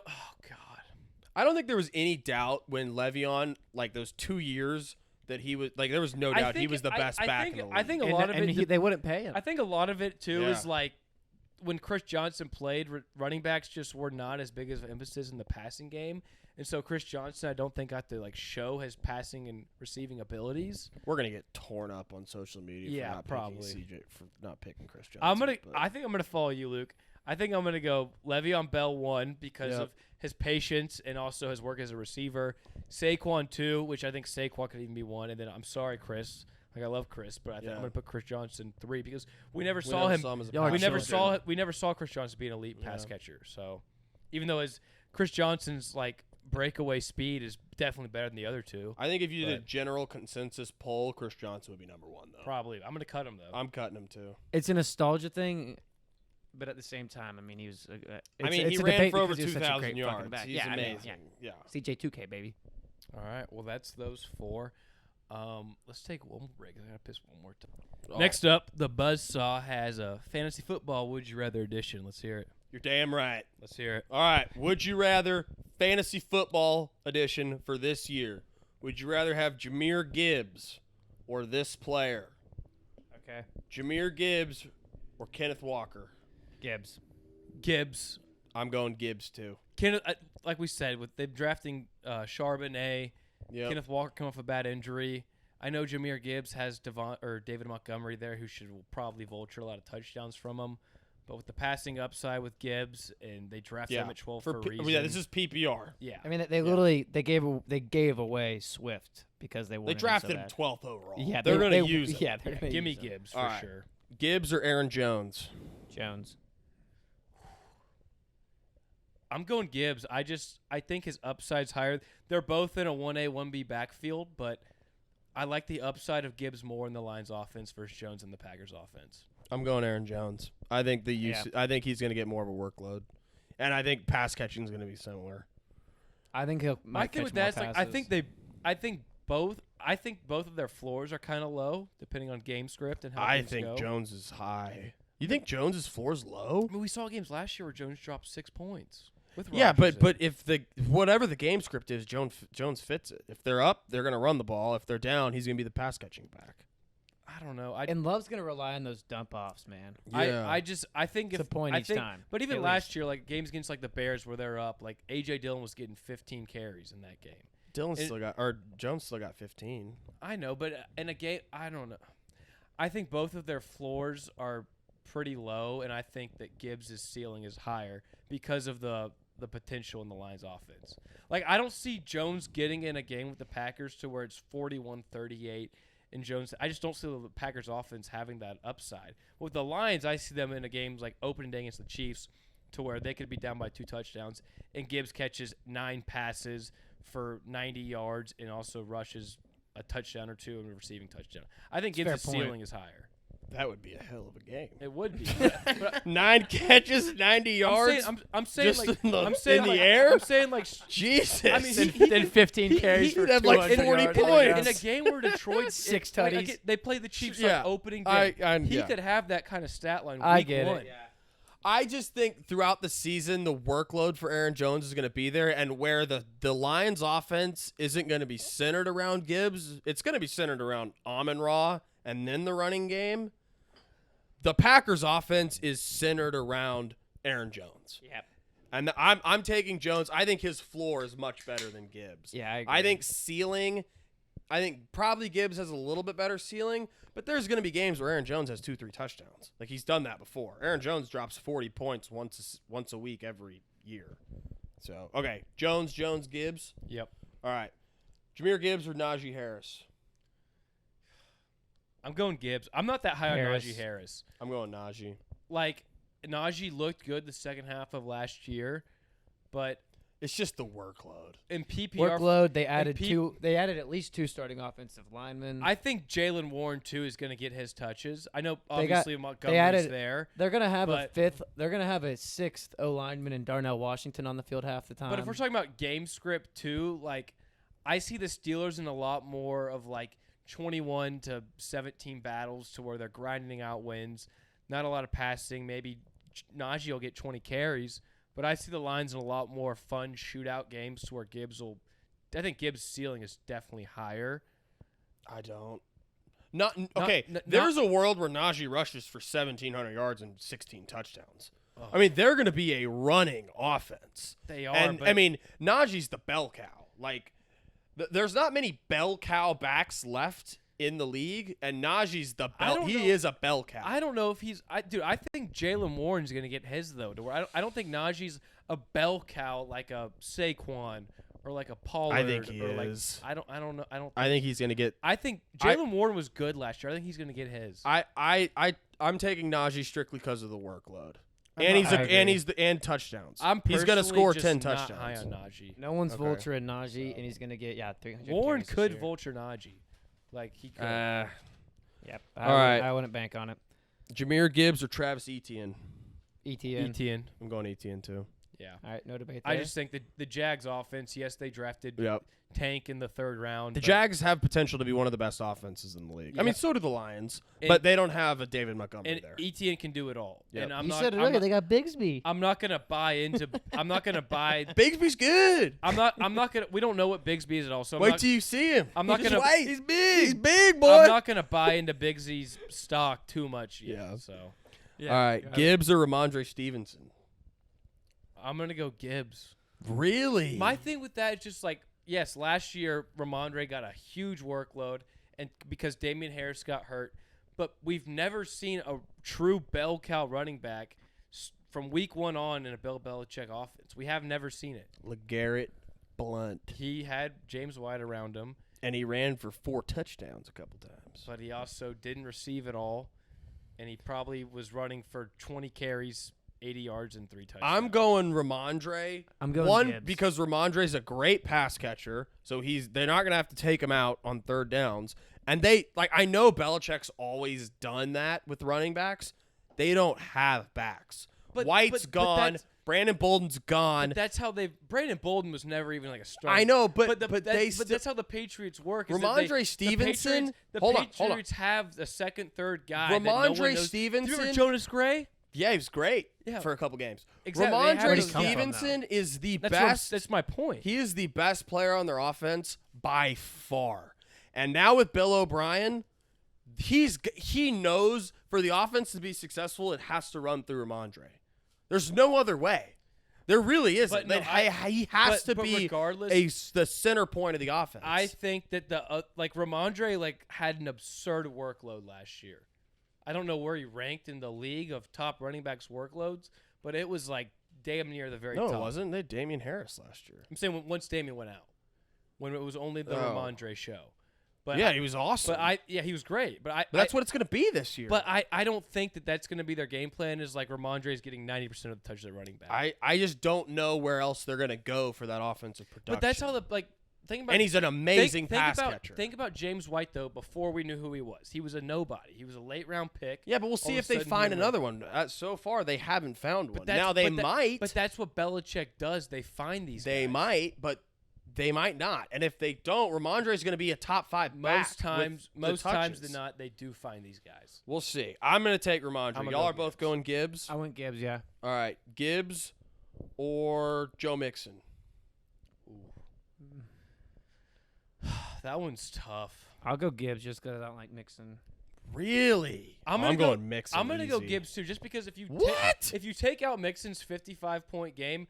I don't think he was a top 20 running back last year. Well, it's because Samaje Perine was there. He was, yes. But they have Chase Evans in the 5th-round rookie. I know, but Joe Mixon also has become a much worse running back the past few years. His injuries have stacked up. He's actually a good pass catcher. He catches a lot of balls. He's older now for a running back too. I'm going to go with the young gun. I see younger running backs year in year out. Draft them even with David Montgomery there, David Montgomery's going to have more touchdowns than Gibbs. Oh, I know he will. So you're strictly relying on Gibbs' receiving presence to be better than all these guys. No, I think that I don't think that Joe Mixon's going to get the. I don't think that Joe Mixon is going to get the workload like you think. I do. The backup. Who else are they going to give the ball to? I think Chase Evans. I think somebody's going to eat into his work at least a little bit. And Joe Mixon even last year, like I said, you take away that 55-point game. It's not like Perine was getting a ton of work. He was getting work. He was getting a normal backup amount of work. No, he wasn't. Yeah, he was. No, he wasn't. Perine was getting a lot of work. Ask Berger. Berger had Mixon. Well, when Mixon went down, Perine got a ton of work. For 3 games. I think Perine had 7 touchdowns last year. Well, he got 4 in those. I think y'all are getting too deep into this. I don't think That's so. what we're supposed to do. Yeah. I mean, I just don't see a world where the Bengals think that if Joe Mixon gets 90% of the running back touches, so y'all are both high on Gibbs. Because these are all the running backs from 15 to 10. I'm just so low you all on have Joe Gibbs Mixon. is almost a top 10 back. I don't know if I'm at that. I just have him lower than Joe the Mixon. guys you've named. I'm not high on Mixon, honestly. Well, that's 10 through 15. I mean, okay, this is actually interesting. Gibbs or Josh Jacobs? Josh Jacobs for sure. Jacobs. Why? If Josh Jacobs, he was my best player on my team last year. Yeah, he was the 3rd best fantasy running back last year. And in the what's the difference between Najee and Josh Jacobs? Well, Josh Jacobs and the Josh McDaniels scheme. I like Najee. I picked Najee. I'm just asking. Josh McDaniels, the way he runs his scheme is we're getting the ball to our best players, and it's Josh Jacobs and Devontae Adams. And that scheme, Josh Jacobs was averaging 30 touches a game last year. He's going to get that again if he's playing. I don't see a difference between Josh Jacobs and Najee. I really don't. They're bell cow backs. They're going to get all the touches. But that's. You think Warren? But that's if you're saying that Ramondre maintains the workload he was getting. I'm talking about Najee. Or my bad. We'll say Ramondre too. But if they maintain that, but Josh. That's Jacobs the thing. I don't was understand the how best it's back last year. Yeah, Ramondre was 6. Yeah, and I don't think Ramondre maintains that workload. Josh Jacobs has no one behind him, and I know if Josh Jacobs is due for regression, though. He's never had that good a year. But he also hasn't been in a Josh McDaniels scheme where Josh McDaniels features 2 players. Also, for the record, I am going Josh Jacobs because of the workload, but that's where I'm arguing with you because you've been arguing against workload. All the players I've named, you've said you want Gibbs because of the upside, and I'm saying workload on the other guys, but now you're saying workload for Jacobs. And I get Jacobs probably is going to get more. Because I know the workload will be there for Jacobs. I think it's going to be there for Najee and Ramondre. Again, I think Jalen Warren's going to get 8 touches a game, which is going to not be huge, but it's going to diminish his value a little bit. All right, last one. Jahmyr Gibbs or Breece Hall? Hall. Jahmyr Gibbs again. I'm going Gibbs. It's the ACL thing. Yeah. Historically, running backs off an ACL injury are not good. I'm putting this on condition that I think the Jets are going to sign another back. Yeah, if they sign another back, then I got to go Gibbs. Yeah, right now, I'm going Gibbs. All right, that wraps that up. All right, cool. Next up, we have our top 12 fantasy PPR players. We have a bracket for who is the best fantasy Who's the number football one pick player in the NFL. All right, and so for this too, I went. see the bracket. Let me see. Yeah, it's those matchups, and then Okay. those are the top 4. I went by Fantasy Pros. So Nick Chubb's the number. Fantasy Pros, he is. Did you do it as PPR? Yeah. There's no way Eckler's over Chubb. It's half point. You did half point PPR. Fantasy Pros does half point every time. There's no way PPR Chubb's over Eckler. Oh, you're right. Hold on, let me update this real quick. I've been all over Fantasy Pros the last 2 weeks. I know that ranking. Let me update this list real quick. Can I not fucking change this? Oh, here we go. Yeah, do PPR. All right, give me a second here. We'll just do it off this. I can keep track of it. Just read them. Do 5 and 12. All right, so for this, I went off Fantasy Pros top 12 PPR players ranked. So we're doing a 12-man bracket. The top 4 get a bye. So Justin Jefferson, Jamar Chase, Christian McCaffrey, and Tyreek Hill all get a bye. So round 1, the matchup is Cooper Kupp versus A.J. Brown. Cup. Cup. Hold on, let me pull it up like that. Actually, my bad. I'm going to restart. Okay. So, yeah, Kupp versus A.J. Brown all around. Yeah, Kupp. I think it's pretty simple. Okay. Next round, 6 versus 11. Travis Kelce versus Amon-Ra St. Brown. Kelce. Kelce. By a mile. Yeah, the tight end position is just too valuable. Amon-Ra's at Kelce. 11? Yeah. That's high. All right, next round, 7 versus 10. Austin Eckler versus Saquon Barkley. Eckler. I'm going to go Eckler. Like, a part of me wants to go Saquon, Yeah. but just Eckler. I know there's concerns with him getting hurt this year and Kellen Moore coming in, them drafting Quentin Johnson, but with what he's done the past few years, I have to go Eckler. I'm going Eckler, too. Okay. And then the last first-round matchup, Stephon Diggs versus CeeDee Lamb. Lamb. Diggs. You're going Lamb? You're the tiebreak. I'm going to go Diggs. All right. I was gonna say I'm moves glad on. you went Diggs because I had Diggs last year and I loved having him, man. Okay. I just Diggs is in the he's too consistent. He's too consistent. He's in the pass In off. the he's in the target passing share offense. with Josh Allen versus Dak. Yeah, Like, I just went Cowboys there, but yeah, Okay. Diggs is. So round 2, we all got chalk. all Round one. chalk. Or I guess y'all were the tie on the last one. Yeah. but Justin Jefferson versus Stephon Diggs. JJ. Obviously, Yeah, J-Jeff. J-Jeff. It's not a question. Round 2, Austin Eckler versus Jamar Chase. I think Jamar. we're all going Jamar Jamar. Chase. Yep. Only thing though is the Burrow injury. If that lingers, it could be an issue, and you might want to take Eckler. But if you're confident in it, it's Jamar. All right. Mhm. Next matchup, Travis Kelce versus Christian McCaffrey. All right, let me go first because I think I know where you both are going. I'm going to take Kelsey. I think getting Kelsey, that tight end position, how good he is, and I know McCaffrey's the best running back, but there are so many other running backs to take. Getting Kelsey and getting that consistent 17, 18 points a game from tight end, I think is more valuable. I'm going Kelce. I get it. Like, I'm going to go McCaffrey.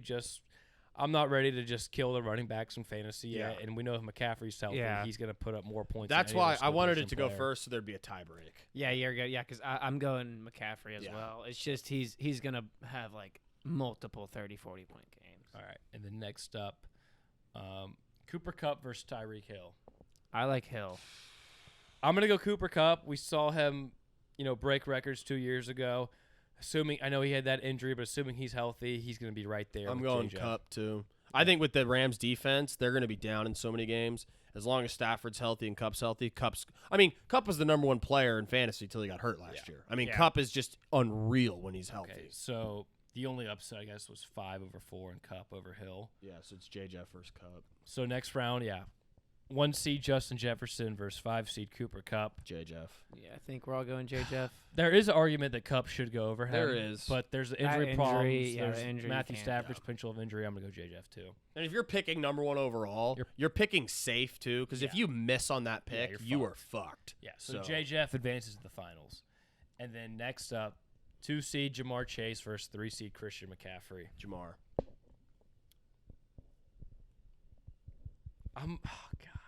I'm going with McCaffrey. I'm going to go CMC too. Oh, man, you ruined my Jamar over J. Jeff. I love Jamar. Damn it. Don't get me wrong. I love Jamar. It's just the fact that if the running back position, if you can get a dog locked in healthy, it's more valuable than receiver. And McCaffrey in the Shanahan scheme is just so retarded to where the only thing holding him back is running. Dude, is injuries. How crazy is it that the 2 best receivers in the league both went to LSU with Joe Burrow at the same fucking time? Like, that is best college team ever. Yeah, best call ever. Greg Olsen can suck one. That Miami team is not better.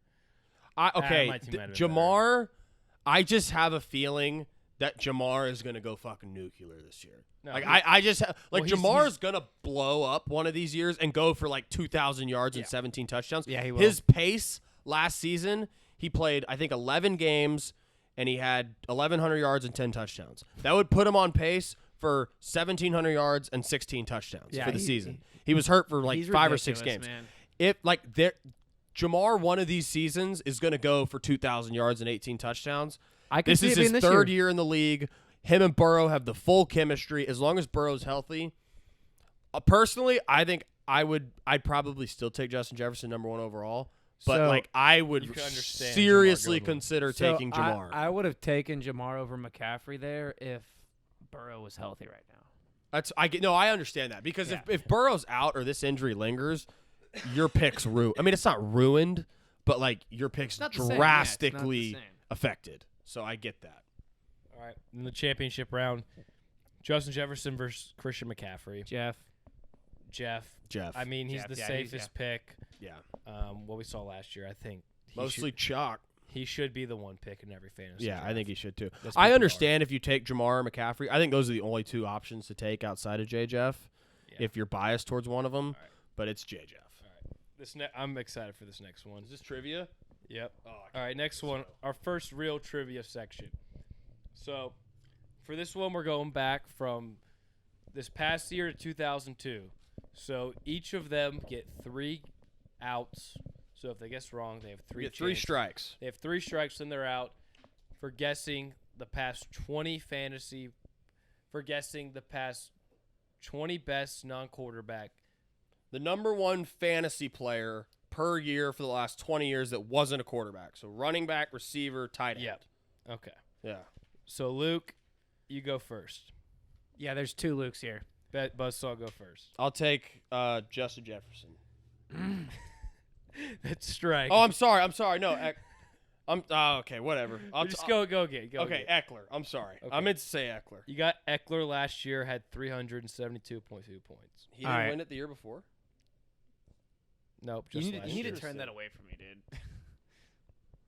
Okay. I'll go my easy one, LaDainian Tomlinson. He won it. Didn't he? I think he won it 2 or 3 times. LT in 2006 led the league with 481.1. That was his only year in the past 20 where he led the league or led non-quarterbacks in fantasy points. All right, I'm going into the bag here. Give me DeMarco Murray. DeMarco Murray did not. What? Lead the that league. year he ran for like 1,900 yards? Nope. Fuck me. Right, Luke's got a strike. Shit, that sucks. I'm going to go Calvin Johnson. Calvin Johnson did not either. He had a 2,000. Whatever. All right, that's a strike. Chris Johnson. Chris Johnson in 2009, correct, 329.2 or 392.2. All right. Wait, so Chris Johnson led the league 1 year with 309, and LT led the year 1 with 400? Yep, just for the record, LT had the most ever in the past 20 by non-quarterback. Is that the year he had like 32 touchdowns or something? He had 481.1 fantasy points. Okay. I think he had 26 rushing touchdowns. That's like 30 points a game. Yeah. Holy shit. Antonio Brown, good answer. He led the league in fantasy points by non-quarterback in 2015 and 2014 with 382.2 and 389. 2014 and 2015? Yep. All right, I'm going Jonathan Taylor. What? It's a L. He didn't lead the league in 21 Nope. when he ran for like 2,000 yards? Nope. I thought he Are did you too. There's shitting another guy me? in 2021. A receiver. Well, I already got 2 strikes. You better. Shit, this is harder Dude, than I Did thought. we already say Cup? Okay, let's do 5 strikes. Never mind. You want to do 5 Let's straight? do 5 strikes. Did we say Cup? Oh, Let, it was let me preface this for the real then. Each of y'all get 5 strikes against these guys. Okay. Cup? Right, Buzzsaw has 2. Cup, correct. That in was 2021. Damn it. 439.5. All right, let me think here. David Johnson. Correct. David Johnson in 2016 had 407.8. Okay. So Buzzsaw. I have 2 strikes. I Luke got has one. 1. So Buzzsaw's guessed David Johnson and Austin Eckler, and Luke. I guess guess- CJ2K. Oh, were you CJ2K? Yeah. And then Luke has guessed AB twice, LT, and Cooper Kupp. So Luke is in the lead. Shit, I don't Kamara. know after this. Alvin Kamara did in 2020 with 377.8. Really? I thought it'd be honestly like 2018. 2020. Well, it wasn't Zeke because he would have been 2016. Shit on me. I know. I got a guy I'm thinking too, but Maurice I'm Jones thinking- Drew. Dude, that was one of my. I had him in the chamber. What the? Oh. Buzzsaw's Really? at 3 strikes. You got 2 more. Son of a Okay. bitch. Better figure it out, kid. I'm not doing good over here. Okay, Le'Veon Bell. Le'Veon That's Bell. got to be a miss. Because I did AB. He had 2.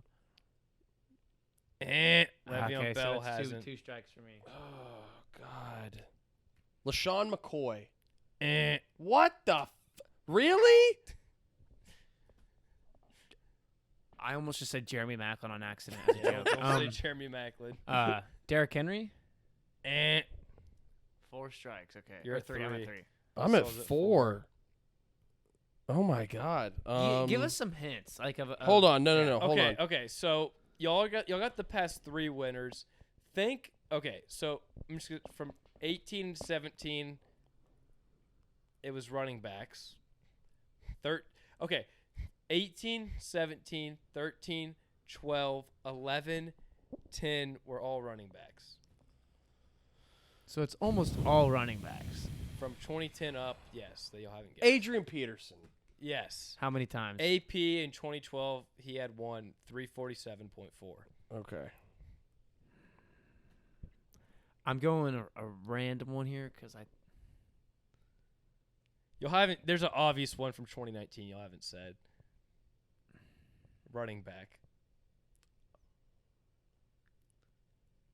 2019. He's white.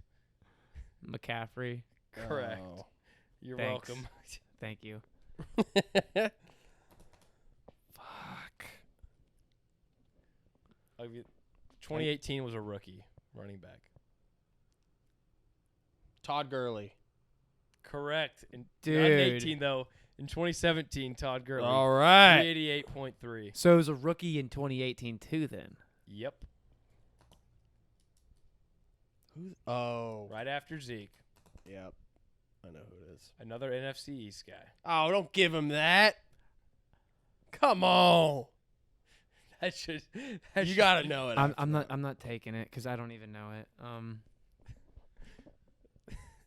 If you're not thinking of him, think of like the best running backs from like the 2010s.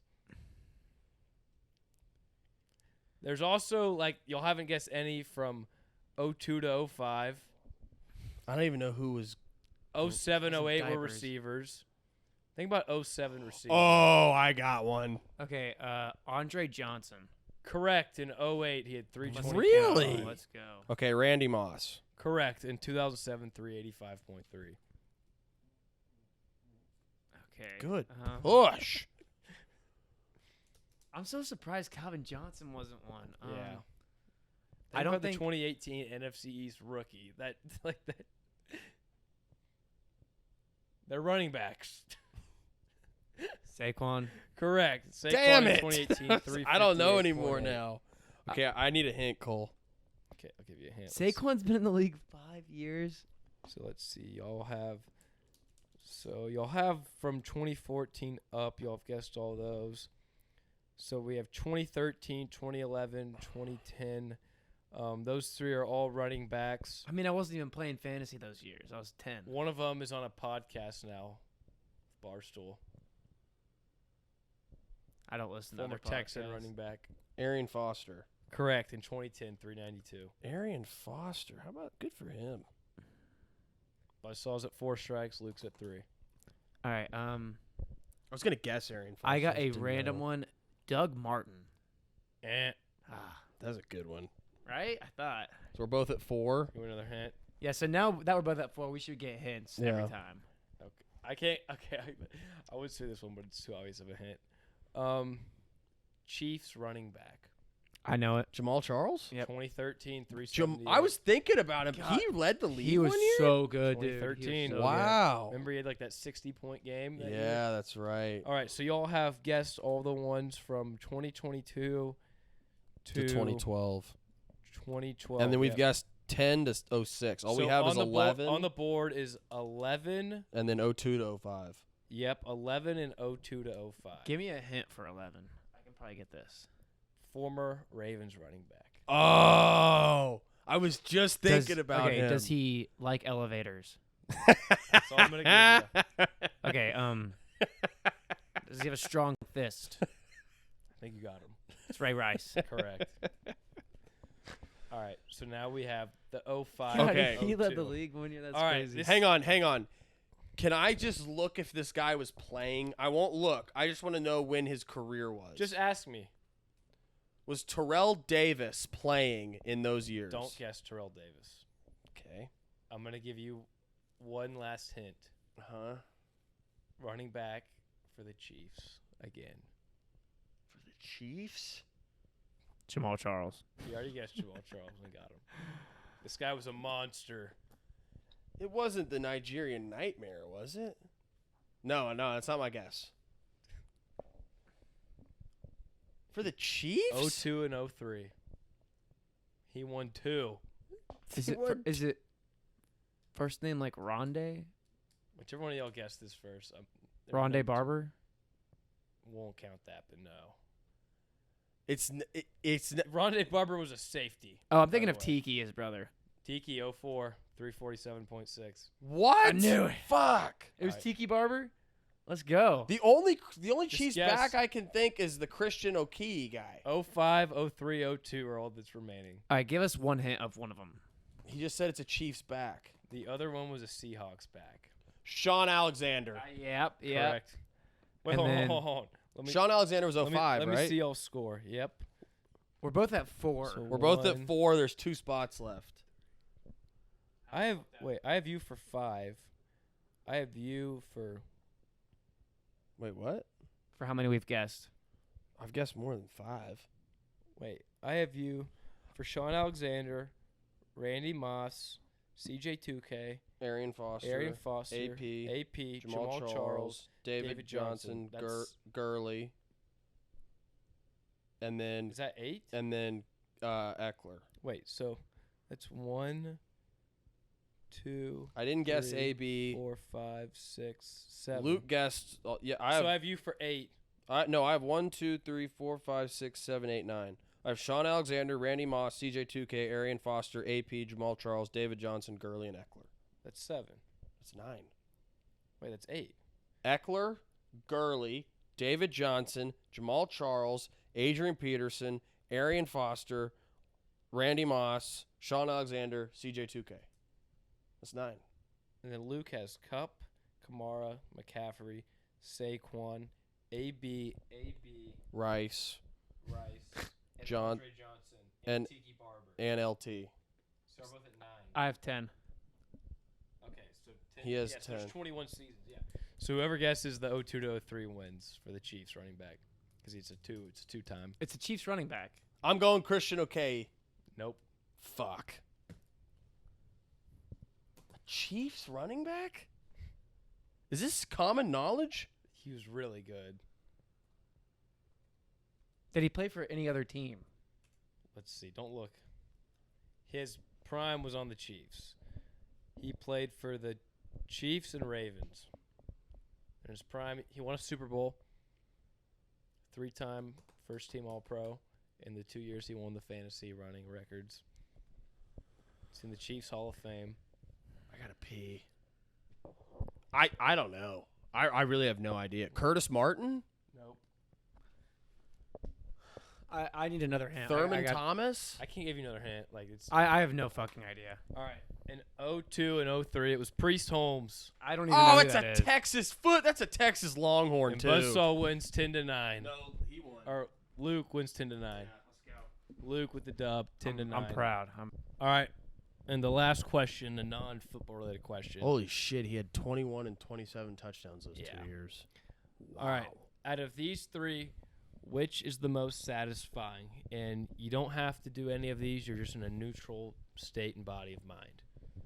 Farting, sneezing, or burping? Farting's definitely number one. I think sneezing's number one.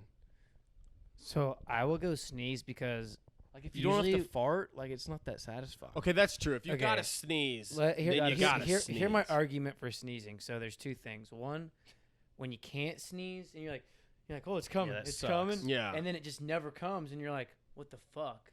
And then you finally get it later, and you're like, woo, you got that out of the system. And then the thing is when you sneeze and you get like the chills after. You know it's a good one. Yeah, you know it's a good one. That's because that's me like every time I sneeze. A good burp though, that can clear up. saying A good burp's the best in a when you're neutral drinking. state of mind though. So like you don't like your stomach's not all fucked up. You know, you're just chilling. Sneeze. It's like Okay, yeah, it's got to be a sneeze. Yeah, I agree. Sneeze. Yeah, because you're wanting to, you like. Because at the you same feel time, it I mean, coming. a neutral state of mind. What are you in an office? You just gonna crap your pants like fart? See, there are certain situations to where a fart or burp could be more, but like if you're just chilling, you know, and just like, oh, I got a sneeze coming. Like, Yeah, that's true. So I don't know though. Good burp. Or you could be Kevin James and do all three at once. Burp snart. burp snort. all right. Want anything else? Is that about it? I think that clears it I up. think that clear. Yeah, Episode 28 in the books. Boom. See y'all for 29 next week. been a pleasure. Good work. Ciao.